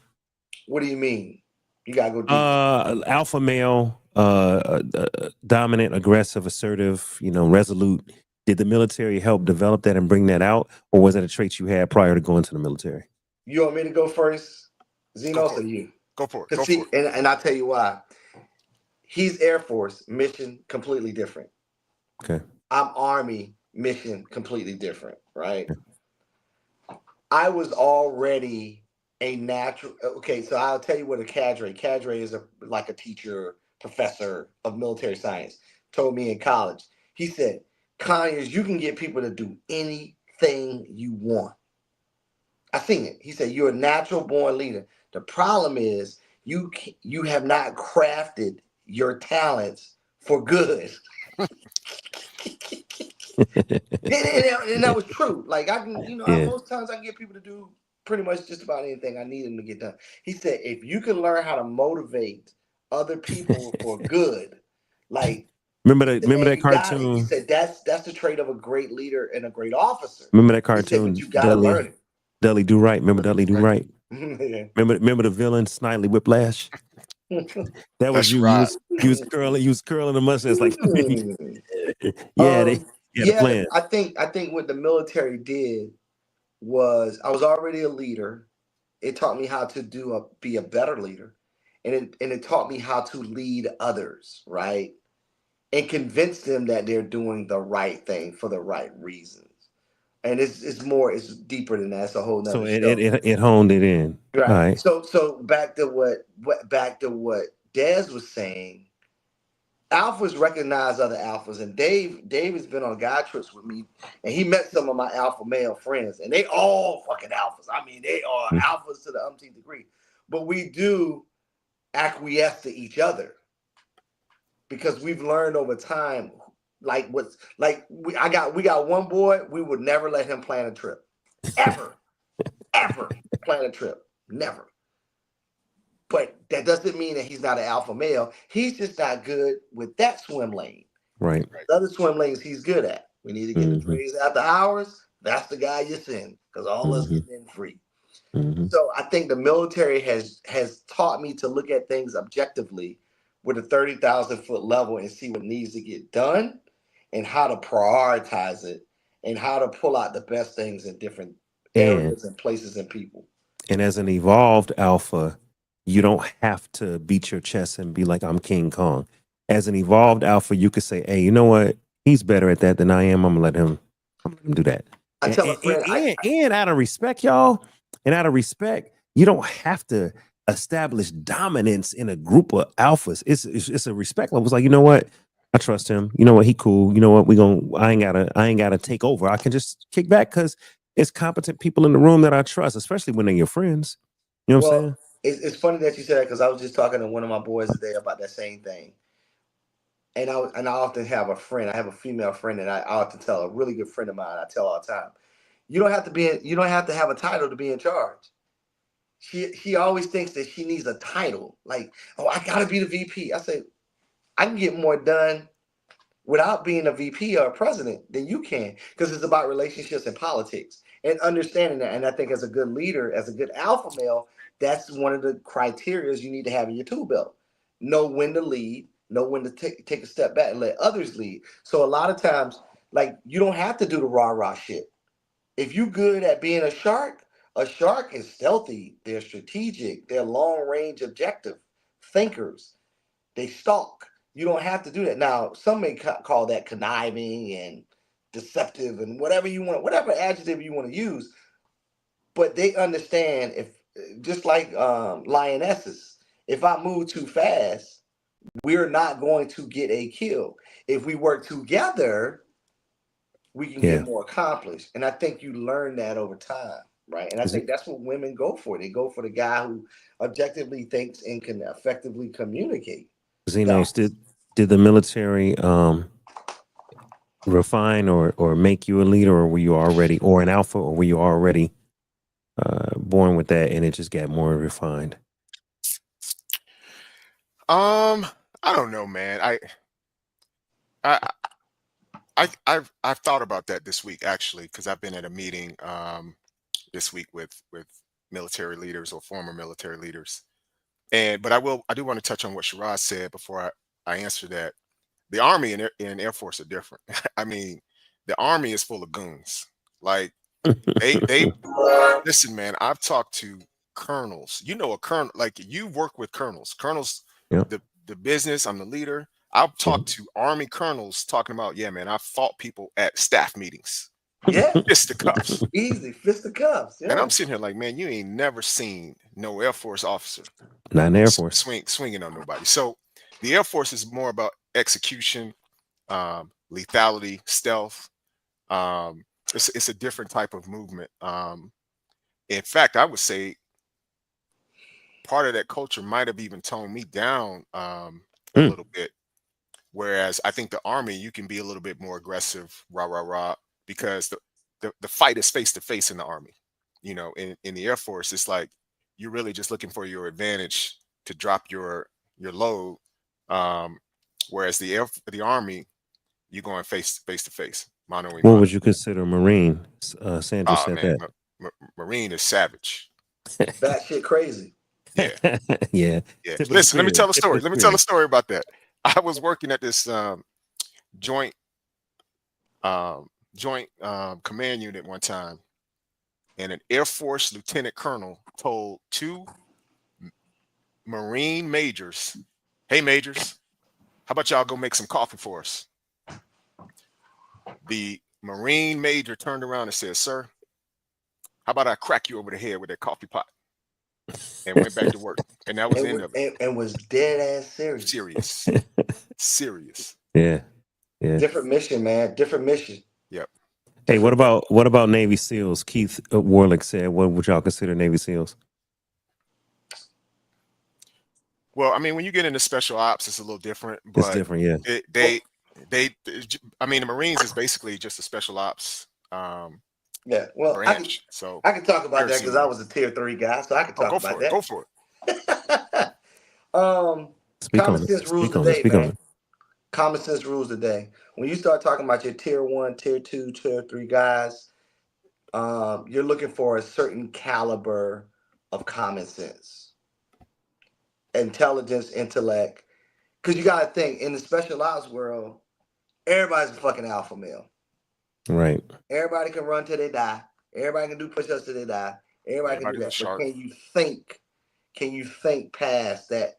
Can you see long-term objectives? And like there's a difference between Rangers, different mission, and special ops guys like special forces guys.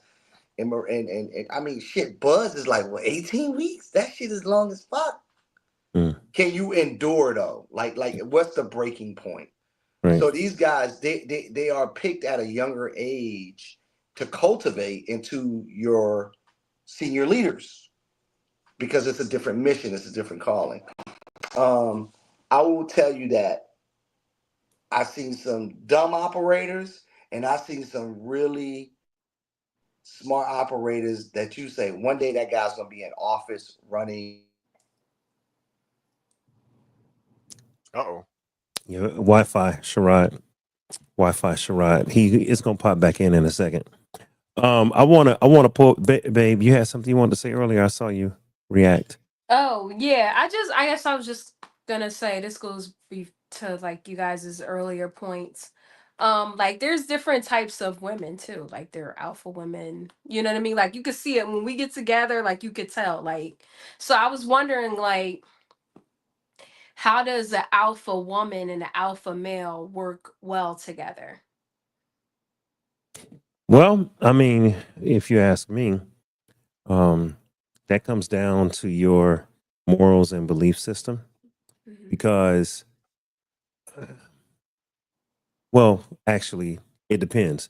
If they are in a business setting and it's something non-romantic and something non-biblical, then you work with them the same way you work with an alpha male, right? You yield to the person with the most skill in that moment. You yield to the person with the most expertise. You be gracious about your abilities and humble about your abilities, and you step up when called on. And maybe somebody got to drive the car. It's okay if one person drives the car. 2 people can't have the hand on the wheel at the same time and y'all getting anywhere. So you have to naturally at some point yield if y'all are in a business setting. If y'all are in a family setting, then it comes down to your morals. If you believe that God is the head and then the man is the head of the family and then the woman is the head of the children, if you believe that order, then I would hope that the alpha woman could yield to her husband and yield to her man. Now, we also have to have mutual respect. Ain't nobody supposed to be dominating nobody, or Right. emasculating a man, or being misogynistic toward a woman. So you're supposed to have mutual submission and mutual respect one to another. So even though the man might be the president or the king, the woman is the vice president or the queen. She's right there with him and can take over where he not be able to perform his duties. So she should be given the same amount of respect. Yes, there's a hierarchy, but you still got to have that respect. So it's a balance. Like I have always been strong and alpha, but I ain't never had to be dominant, or I ain't never had to be dominant or King Kong. That's not how I've never been like that. That ain't how I move. Like if I'm gonna be strong and a leader, I'm gonna be firm. But I ain't got to come in like and act like a look at me. I'm not a brute. That ain't David.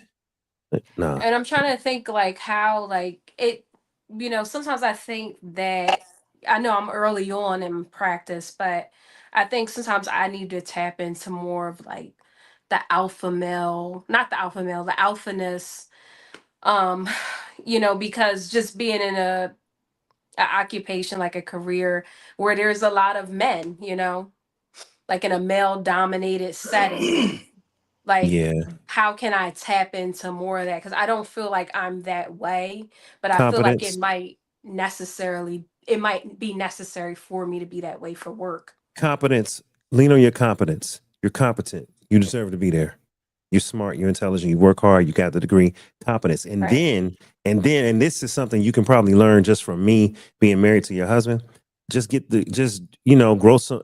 And I don't mean this in a negative way. I'm saying this to women that have a hard time being in a male dominated scenario.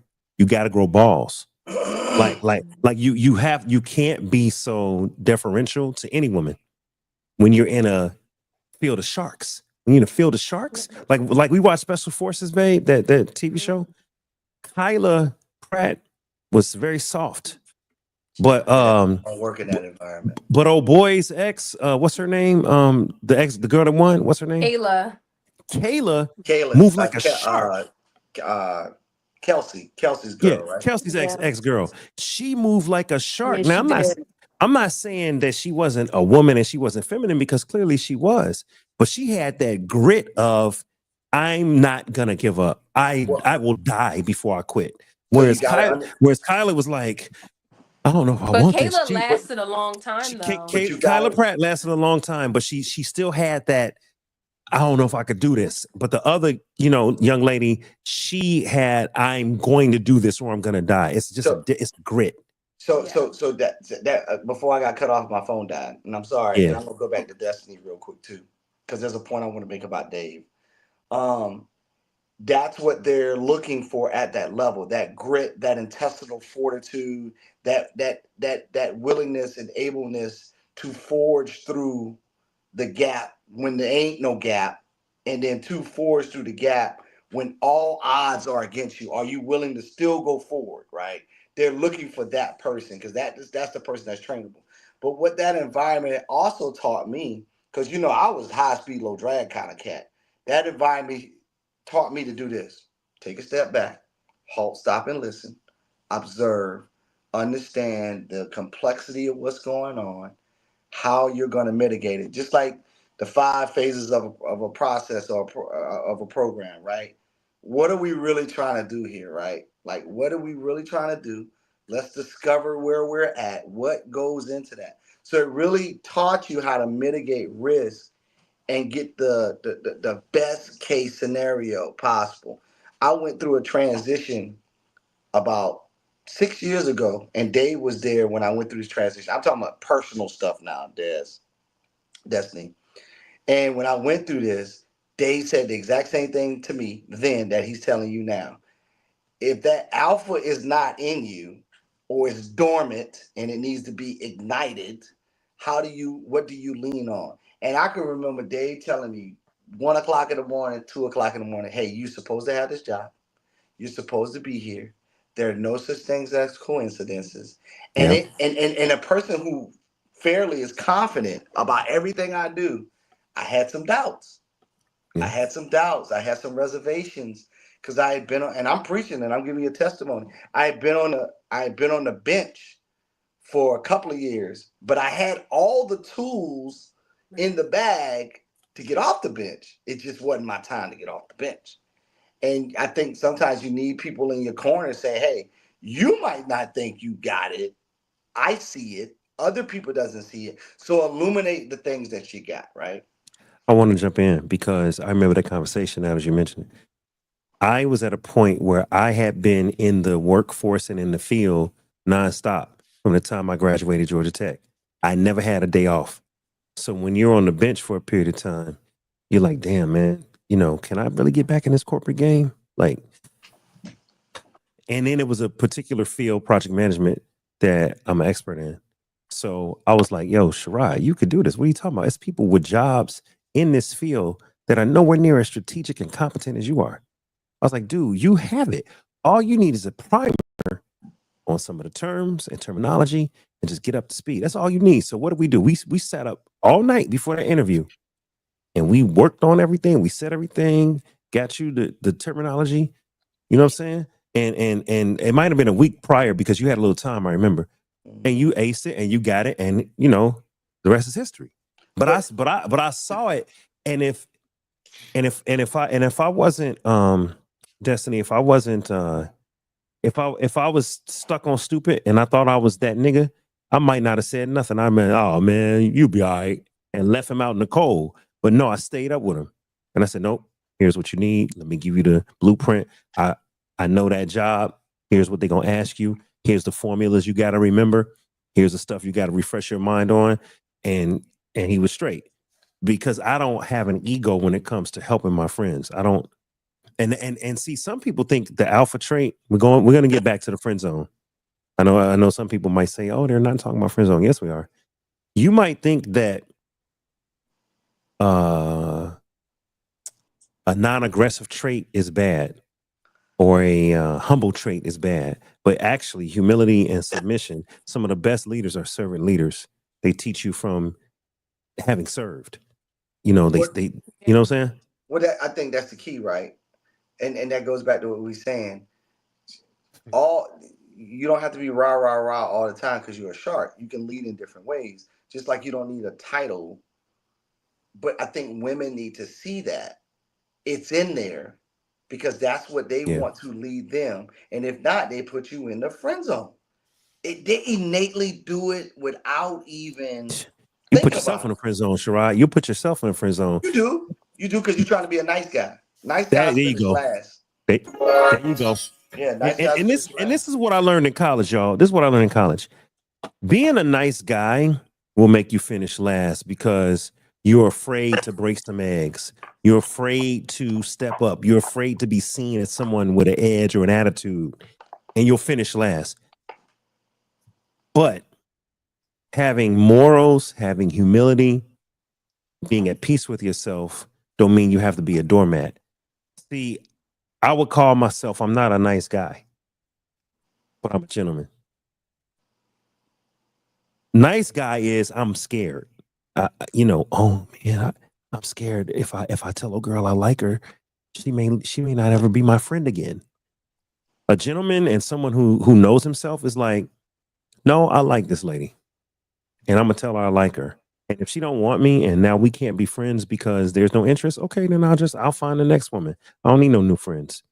When you kind of got your tail between your legs and you have to be a friend because she's so gorgeous, I gotta be her friend because she's so fine. No, sir. No, you like that woman. You. It's not just I want to be her friend. Let me get back to the topic here. I want to finish playing that clip, y'all, because there was a piece of that clip I'm gonna rewind.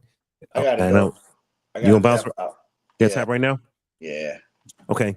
Well, we're gonna be out of here in a few minutes anyway. So thanks, Shirai. Appreciate you, man. Thanks for joining. We'll see you next time, man. All right, brother. That's my man, Shirai. All right, so we're going to cut out here in a few minutes, y'all. We're almost at the 2-hour mark. Let me finish playing this clip, and then I got one more to play. I want to play the long game. I'm going to be available when you need me to be. I'm going to be your shopping buddy when you need to call me. I'm going to show you how dependable I am. And for a lot of men, that technique eventually wins over the woman. Ew! What if you're the 60 or the 70% of men that you can't walk in the room and command attention? You're not the ideal shape, size, or whatever. And you have to say, I have to get her to like my personality. I don't think that makes him malicious. I think that is what people do. So, Xenos, when he said, what if you're not the 67% that can command attention? What if you don't look like, Michael Jordan, or, what if you don't dance like Michael Jackson? What if you're not a model? Like, I'll be sure you can't just walk in and command attention. You're just the average guy. I would say, find out who you are. Become the best version of yourself. You might not be 6 feet. You might not be 170 pounds.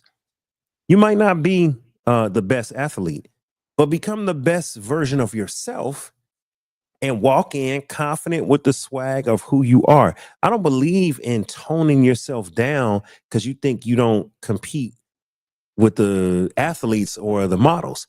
If you don't compete with the athletes and the models, get out of their field and go where you are good. Go with the nerds. Go with the science, technology, and engineering guys. Go with the actors. Go with the humanitarians and play in your field. Just stop playing in a field, in my personal opinion. Do you think that Ace and them were right about sometimes you can tone yourself down because you're not the most noticeable and you will just wear her down through kindness? I don't agree with that. Man, it's a lot of stuff that he said in there. And it's a lot of stuff that he said that I don't necessarily agree with. I think social media has taken this term alpha and kind of hijacked it to mean a certain thing. My personal experience, since I have operated in multiple dimensions, you can command attention in one arena and get zero attention in another arena. That's just the way it is. Most people do not have that genuine, charismatic leadership type personality to take over any room they walk into. Right. Second of all, a man cannot manipulate the emotions of a woman as a woman can manipulate the emotions of a man.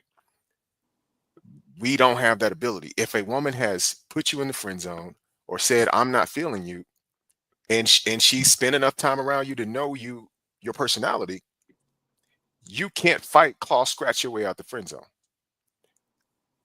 Whereas I think women, I agree, because we're moved by different things. Women look at the inside. You can walk into a room and not quote unquote command attention and catch the eye of every woman in there, because women look at things differently than men. And that's the thing. A lot of these folks on social media, they just give one menu. Men and women are looking at two different menus. They operate differently. They move differently. And we can't use the same terminology all the time to capture the same thing we're trying to communicate. So with that being said, and just because you don't command a room doesn't necessarily mean you're some sort of simp type of guy, right, that can't get a woman. It's a lot of guys that can command a room and can't talk to women. That's a fact. It's a lot of men that won't command a room and can talk your wife's, not your wife, I'm just saying in general, will talk your wife's draws off. Yep. You can have a six-pack, you can be big, you can be ripped. Hey, comedians. Yeah. A comedian could look like the average guy and will laugh her out of her panties. Right. You know what I'm saying? She just gets soaking wet, and I don't mean to be graphic, but some women love, they love a man that can make them laugh. Humor. Babe, anything on that with the Ace metaphor, where sometimes a man that ain't the most dominant needs to wear her down? Any comment on that? By being nice and showing her and.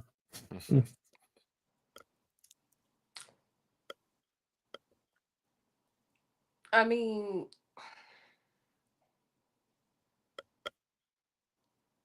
I guess I'm trying to grasp the question. What is the question? I'm sorry.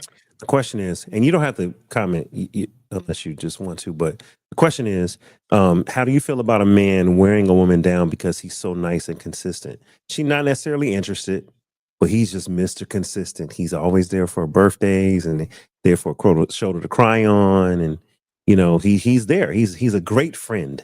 Do you think that will wear a woman down into, I think I like him, or no? I think more often than not, it probably won't. No.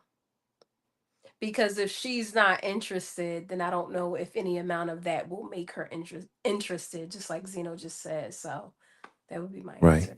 So Christine said courting can sometimes be disguised as a friend zone. I would disagree, Christine, unless both people are agreeing to hide it from the public. You two co-workers, you two church members, you two choir members, you know, you're in some setting together. You don't want your peers to know that y'all are interested. Then y'all might be courting each other and y'all might really be into possibly getting married, but you don't want people to know. So y'all just act like nice, good friends. That I agree with. Yeah. But if you're a man chasing a woman and she's not interested, then you're not courting. You're simping. You're a stalker. If she don't like you, you're a stalker. If she thinks you're nice, you're simping. It can go really bad if you're really interested in someone. Check this out, y'all. Another clip, and then we're going to cut out in the next like 10, 15 minutes. Hey, what's up? Hey, Colonel, I needed to ask you, like, why you been acting different? Different how? Ever since you asked me out on that date and I told you no, I just want to be friends, you've been acting super weird. Well, I haven't been acting weird. I just treat you like a friend, that's all. I mean, you used to open my car, walk me to my car after work. Because I was showing you I was a gentleman, because I was interested in you. Okay, what about when you used to buy me lunch on the work breaks? Yeah, I didn't mind spending money because I was interested. I was seeing like what was up. And after you said you wanted to be friends, I'm not about to waste my money. Okay, well, can you still treat me like that? I mean, we still cool. No, I was giving you boyfriend energy and you didn't receive it. So I'm going to give you that friend energy. Okay, well, fine. Can you just buy me lunch tomorrow? Girl. Hello? The fuck? What is this? Darnell, why you been acting different? Boom. So that video showed how a man got out of the friend zone by stopping pursuing the woman. He just said, I'm done. He took, in other words, he took himself out of the friend zone. There you go. That's how he got out. She would never release him. And I'm going to be direct. A woman that only wants you for what you provide, a woman that's only transactional, she don't mind leaving you in the friend zone. Because you know what? You're a fan, you're a sponsor, you're someone that's chasing her, and you're simping. And she's cool with that because she's transactional. If she was really your friend, she would say, hey, Darnell, I don't like you like that. Like, you super cool. I love you to death. Don't buy me lunch no more. Let me split the next one. Let's go Dutch. Let me buy you lunch because, you know, you're my friend. I want to stay friends, and I don't want you to get the wrong idea. That's a woman that care about you as a friend. A woman that don't care about you as a friend, she gonna take them free lunches, them free dinners, them free trips to Pachanga. You know what I mean? Women I took to the casino, Zenos, and they wasn't interested until I started winning.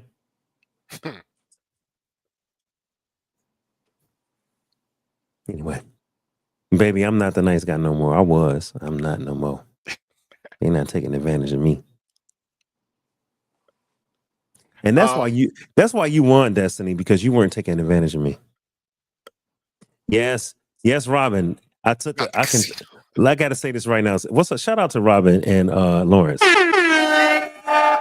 Y'all both are welcome to jump on the show. We love the Russells up in the Leslie family. Hey, that's Lawrence's wife, Zeno's from the wedding. Oh, that's Lawrence. He said it's Lawrence. Okay, well, shout out to Lawrence. That's Lawrence using his wife's account. Hey, you know how many, I won't say how many, but Lawrence, I took a female to the casino. Any of my friends that know me from LA may figure out who I'm talking about. This ain't no slander. But she was like, you know, Dave, if we ever get intimate, it needs to be in a bed. I said, okay. You know, I got roommates. I ain't really got my own place right now. She's like, well, if we ever, she said, but you know, we're friends. We're not going to go there. Cool. I said, hey, friend, you want to accompany me to the casino? She said, yeah. We go to the casino. Zenos, I'm on fire. I'm splitting tins. I'm hitting everything. Zenos, I can't miss. It's crazy night at blackjack tables. Right. She's like, oh my God, oh my God, oh my God. So middle of gambling, I say, look, let me go to the car. Let me put some money in the whip so I don't spend it. I want to store it in my glove compartment. Here's the remainder, and we're going to go back and see if I could keep on this win streak. But I'm going to take some of my winnings and put them up. We get to the car. Baby, close your ears. She says, fuck me right now in this car. I said, wait. I thought you wanted to, we need to be in the bed even if we ever do it. Let's do it the right way. And I thought you weren't interested. I thought I was your friend. It's so hot, Dave. I just saw how you were winning the night and fuck me right now. I said, no, I'm not going to do that. That's no, I see you differently. You're a nice girl and I just have respect for you. And you know what? I like you. It's not about the coochie. She said to me, don't say I didn't offer. Why, Christine? She says, don't say I didn't offer. So we go back into the casino. I lose every piece of dollar that I had. I go back to the car. I get the reserve. Go back to the casino. Lose that. Now it's 4 a.m. I'm tired as hell. LA is 2 hours away. I said, hey, you know what? Let's get that room. You know what I mean? Let's get that room. She was like, you had your chance, sir. I gave you a chance. We don't need to do all of that. I said, wow. When I was up, I could have smashed right here in the car. Right. Right here in the whip. But now I'm down. And now you don't even want to get a hotel room. Let's forget about the fact that I'm tired. It's 4 a.m. and I still got a 2-hour drive. Let's forget that. You don't even want to get a room to go to sleep. Okay, bet. I made it back to LA in 1 hour. I must have been going 120. I couldn't wait to drop her off at her house. I was like, this is some BS. And that's when I knew this is not the person that I want to be with. I stopped chasing that person. I don't care how pretty she was. That was going back to being a nice guy, Destiny. I was like, I'm chasing, I'm simping, no, hell no. I don't care how pretty she is. And I realized transactional. Come on, Keith. Yeah, but that was partly your fault. It was. That probably was a lot of your fault. Yeah, because I was chasing, because I thought she was pretty. What do you mean, pretty. Destiny? I want to hear what Destiny. What do you mean, Destiny? Like my thing is this, like, I know we talk about these kinds of things a lot, but like when you're participating in this type of stuff, like what you get is what you get. Like you're out, you're gambling, you're spending money you don't have, you have this girl with you who you had some type of interest in, but then she was trying to friend zone you, and then she said F me in the car. What type of woman says, oh, F me right here in the car? You guys are not married. You guys don't have nothing going on like that. So that already tells you what type of woman that is. So in those situations, you get what you get. I agree. Christine said when you lost that money, it dried her coochie up. Look, bring Christine to the stage. Bring Christine to the stage. Christine, I'm gonna send you the link. All right, we gonna do another 20 minutes. I'm gonna send you the link. You can keep your camera off, Christine. I know that you're probably like it's late, so I'm gonna send you the link because Dr. Richardson he want to talk to you. Christine don't want tonight. She in rare form.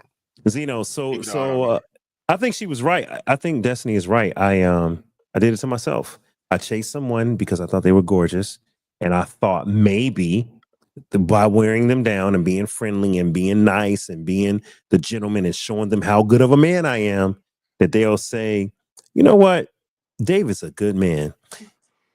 I think I learned from that scenario, but I think that was on me. It was on her, but it was also a lot on me because I didn't have to take it to the casino. I didn't have to. And if I was a jerk, if I was a jerk, I'd have got the coochie right there in the car. I'd have just did it. But I was being the nice guy. I wasn't being, the wolf. I think you said a couple of things that kind of stood out to me. I think you mentioned something about resources. And then you mentioned, well, the second thing is this. I think we as men have to stop trying to dictate what turns a woman on. Right. And if her being turned on by you winning or some trait that she saw in you while you were winning, we don't have to always demonize a woman looking for a man with resources, because we don't do the same thing in men when we're looking for their resources. So well, I'm not demonizing the girl. She's a nice person. I'm just saying, but what I am saying is, it was transactional to say you can fuck me in the car when I'm winning and I'm up, and you seeing me winning, you seeing money, and Did I you can smash. offer to give her anything? No, not at all. I So was how was winning. it? So what did you think she was like in exchange for that encounter? Like what? I'm gonna tell you what I think it was, and I don't want to. The link is in your DMs, Christine. I'm not gonna disrespect this person. She may see this show, right? She was turned on by the fact that I wasn't being meek and mild. See, chasing. I was like, oh, you're so pretty. Oh my God, we should hang out, and we hung out. She knew I liked her, and she was like, I like you. She told me one time, I'll never forget, because she used to be in Hollywood and she used to be in music. So, she was somebody that used to be kind of moving and shaking. And I met her when she was on a low. And then, you know what I'm saying? So she said to me, you would make a great husband and you would take care of me. I know you would. I know you're a good man. But I just don't know if you would work well in the Hollywood circles I'm in. I just don't know well if you would fit in the, I'm trying to get to millions. And I'm trying to get to, and I need movers and shakers. And these people out here move a certain way. And Dave, as much as I like you and I think you make a great husband, I know you'll take care of me. I don't know if you would work in that Hollywood crowd. This is what she said to me verbatim. It's probably after the casino thing. But in the middle of my pursuit, which she allowed me to pursue her for 5 months, she allowed me to chase her. She went out with me on dates. She kissed me. Like, you know what I'm saying? So she gave me enough of the carrot. But she was always like, no, get your money right. You get your own apartment. I don't want to sleep in a hotel. We need to do it in a bed. I mean, I do like you. So she kept dangling. But when I was winning, all that dangling went out the window. And it was like, fuck me right now. But I'm trying to see what was the transaction. Like if she's It wasn't. It was the excitement of me winning. It was the excitement of me going, boom, I need a 12. I mean, I need an ace of diamonds, and I get an ace of diamonds, and I win $600 off of one hand. She saw it, and that turned her on to see me going for it and winning. Okay. That's the only difference. Otherwise, I was the same person.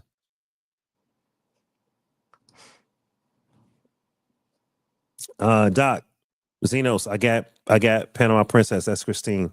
I got Christine on. So he had to, hey, Christine, what's going on? You got to unmute for me, Christine. Oh, still muted. There you go. What about? I'm good? Okay. Yeah, you good. Hi. What's up, Christine? Sup, D?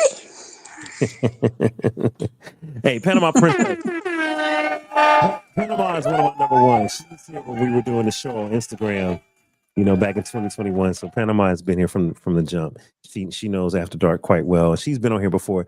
I don't allow that many people to come up here with their camera off, but it's late and she's a day one. So welcome to the show, Panama. I appreciate that. Zeno, she wanted to say something. This is Christine. You want to say something to her? No, I mean, I didn't really want to say anything directly. I'm just seeing the comments, man. She's hitting jackpot on the comments tonight. The laughing emojis. She had me dying. So I just wanted to be like, look, come on stage, say it with your whole chest, man, because you were hitting it tonight. So I applaud the commentary. Well, in all honesty, I'm just me. So if that makes you laugh and that tickles your fancy, I'm happy to hear it. All right, y'all. I got one more clip that I want to play, and I think this will apply, and then we can call it a night. Check this clip out. You're always nice and doing things for them. They look at you as a lick that they can use when they need something. So they won't run you off just yet. They'll give you the illusion that you're getting closer. Hold on. He's talking fast. You missed it. He said, because you're being nice and you're doing all these things from them, he said they'll use you as the lick that you are. Like I hit a lick, like a come up, transactional. He said they'll use you as the lick or like the trick that you are. You just a come up. So sometimes when you're Mr. Nice Guy, they will hit you like a lick. Like I just hit a lick. I just came up. I just boom, I scored. I think for me that night, she saw me as a come up and she was about to hit a lick.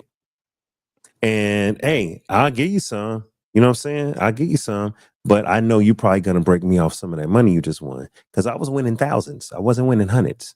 I was on that night. I was on. So listen to what he said about they use you as the lick. But because you're always nice and doing things for them, they look at you as a lick that they can use when they need something. So they won't run you off just yet. They'll give you the illusion that you're getting closer and closer. But that's just a tactic to keep you spending more and more. You'll always be around, no matter how many partners she has, no matter how many relationships. She will always have you standing by because of your kindness. If she makes it clear to who she dates that you're just a friend before she gets into a relationship, most of the time, the other guy will accept it. So depending on whether the guy has boundaries will determine whether she can continue to contact you. So in essence, another man can save you from being manipulated, or he can allow it. So he touched on the fact that another man could be like, hey, I don't want you having no male friend. Like that's a little too close. Like, what's up with this guy? He could save you from being a lick. He could save you from being a mark. He could save you from being somebody she's using because he could be like, hey, I got boundaries. I don't really want you just who's this male friend? Or he could be like, yeah, go ahead. Hang out with your boy. Okay, it's all good. It's no problem. And that, in essence, allows you to be the guy in the background, friend zone. She's hugging and getting romance and benefits from the guy in the front and giving him benefits, but you in the back just watching being a lick. Comments? Christine, you can't go on. Hold on, baby. Let me ask Christine something. Christine, you ever use a man as a lick? You ever hit a lick? Use a man as a lick? You know, no. Indirectly, I think subconsciously, because a girlfriend of mine, and he wasn't my friend, he was her friend. He was a rich guy. And whenever he came in town to holler at her, she would ask him if she could bring me along. So, you know, I would end up at dinner with them and stuff. And, you know, she's like, order what you want. I was the third wheel. So he was spinning, you know, he would tell me, just get what you want. So, you know, that kind of thing. But like just me dating a guy just because he got me. No, because I could be straight right now if that was the case, because I've had men approach me. But I just, either they were married or I just wasn't, you know, into them, and they had big money. And I wasn't into them, and I just couldn't do it for that. Like I couldn't be an Anna Nicole. Like, nah, I can't do it. Go ahead, baby. You gonna say something? So what Panama just said reminds me of something, because that happens. I've been in situations like that. Like when I was in college, I was friends with this girl. She was from Ghana, and she had a boyfriend who was African, and they were dating or whatever, and she used to FaceTime the guy. And I remember I had flew to Chicago. That was my first flight alone for spring break. My grandmother let me go to Chicago for a week to spend time with this girl and her family. So I remember us being in her room, and she had FaceTime her boyfriend, and she was like, oh, here's my friend Destiny, to set in the third. So I got on the FaceTime. I was like, hey, how are you, to set in the third? And she showed me like all of this stuff that he had bought her, like all of this expensive stuff. And he had offered to buy me stuff too. He was like, I'll buy you shoes, like whatever. She has the card number, like what size do you wear? And I told him no. Like I was like, no, it's okay, you know, because I knew that him offering to buy me something, or like to buy me expensive gifts, I knew that there was probably like a very like low level attraction going on there, like maybe something to that effect. So I said no, because I knew me accepting gifts would probably, like, I don't know, like maybe establish that there was some type of mutual whatever. So, and I had another situation, same girl. And this was back in New Jersey, and she had asked me, did I want to go out? So I didn't really know where we were going. And forgive me, I was 19, I was young. So I was just kind of like hopping on the train with this girl. We ended up in the Bronx. Then we got in a car with a bunch of other like African girls, and it was like a huge Range Rover. And I ended up somewhere in New York City with these girls at this big brownstone. And this one girl, it was a bunch of guys in the living room. It was a nice house in New York City. And this girl too, she had a bunch of nice stuff everywhere. And the guy that she was staying with, he was like, oh, they're gonna go out to the club tonight. Like, do you need me to buy you a dress and shoes? Do you have your ID? Like, they were just offering stuff. And we had went to this restaurant. I don't even know where it was, but the bill was like $1,000. He just paid it. It was just me and all these other girls. So I've been in situations like that too, Panama, where like it's not your boyfriend, but the boyfriend is also offering to buy you a bunch of stuff too. Yeah. And you know what? He might eventually expect some nookie. Yeah, if you Because accept at this point, you a concubine. You at this point, you part of his harem.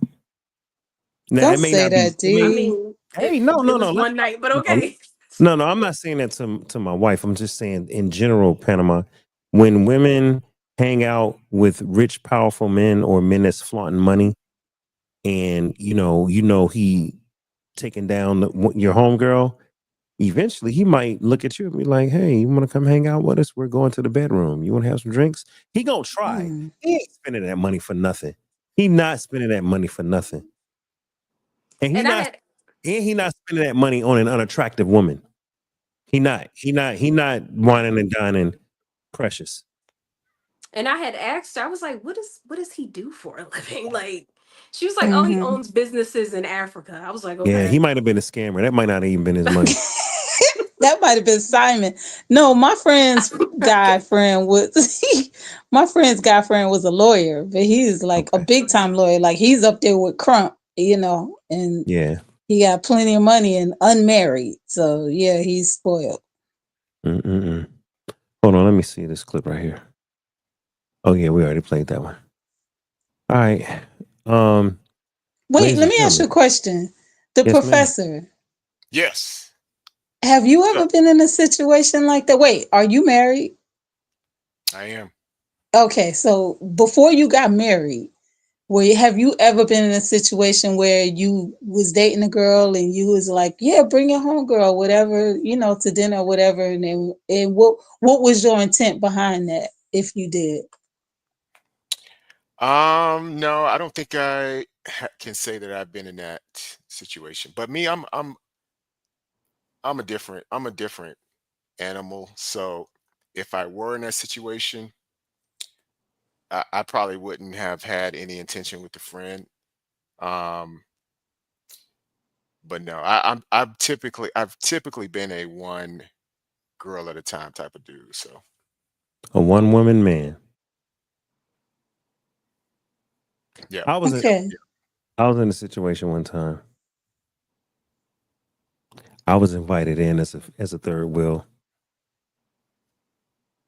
And I was like, Oh, I already know you got raped. What? Yeah, what? They had intentions. So you know what happened? Yo, check this out. So man, this is my wife is on this show. We got family and church members that watch. I better be careful what I say. Hey, my laptop's about to die. So if All I drop right, off, so it might be time. Hey, All right, you know what? Professor. I'll just say this. That's a setup for a threesome. Exactly. I was in a situation, Carl, where a woman was like, so babe, you ever had a threesome? I was like, nah, I don't need all that. I ain't interested. She was like, oh, that's just because you ain't moved with the right person. And I went and hung out with this older woman, and she's like, oh, can my friend come to the movies? Her boyfriend can't make it. He's working. Sure. We go to the movies, and the two women sit on the left and right of me.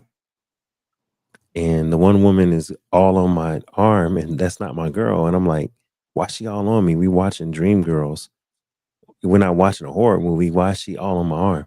And it turns out by the end of the night, oh, his boyfriend can't make it. We should go to the bar. Can she come? Hey, babe, do you want some drinks? I know the bartender. Hey, have you ever had this drink? It's vodka and cream. It's called a cum shot. Oh, we're all drinking cum shots. Can she come back to the house with us? It developed, and I was like, "What is going on here?" And then, of course, I'll just put the statement up on the screen. It was a setup. I was set up, Christine. They took advantage of me, and I found myself in a moment. I had to make a decision. That just lets So you what know did you what do? type of that caliber of women that was. Woman, Like, yeah, exactly. very low Yeah. caliber. Yeah, I mean, I was a single man, so I mean, I did it. So let me ask your wife a question. So, because for me, for instance, I've been in plenty of situations where I'm with my homegirl. Her friend, who is a male, shows up to where we are. We might be at a restaurant, bar, whatever. He pays for the drinks. Do you feel like I should have paid for my own drink? Like, or like he would have intentions on that one?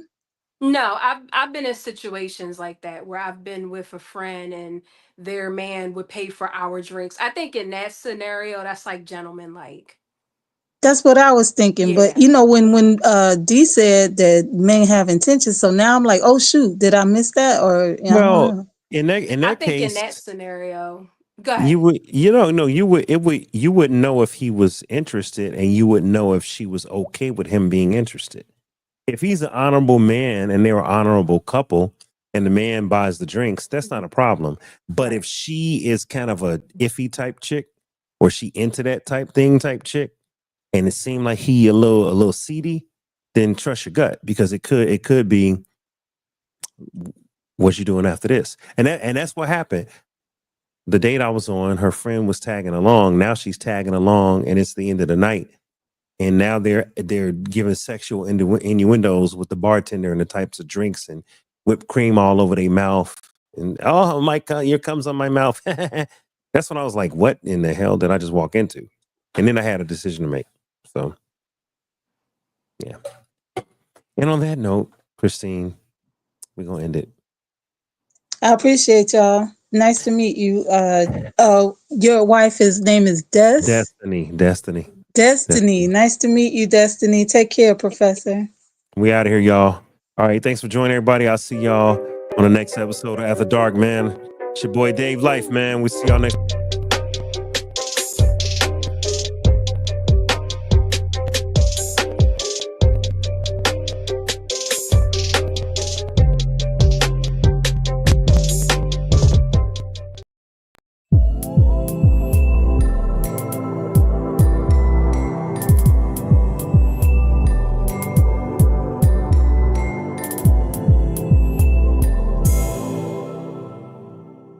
Hey, y'all, make sure y'all subscribe, man. Make sure y'all subscribe, all right? Go to YouTube, follow, subscribe. Instagram, follow, subscribe. We're trying to get to 4,000 watch hours this year, so we're down by 1,600. We need it. Share it alive. All right, y'all? Enjoy. It's been the Friend Zone. Peace.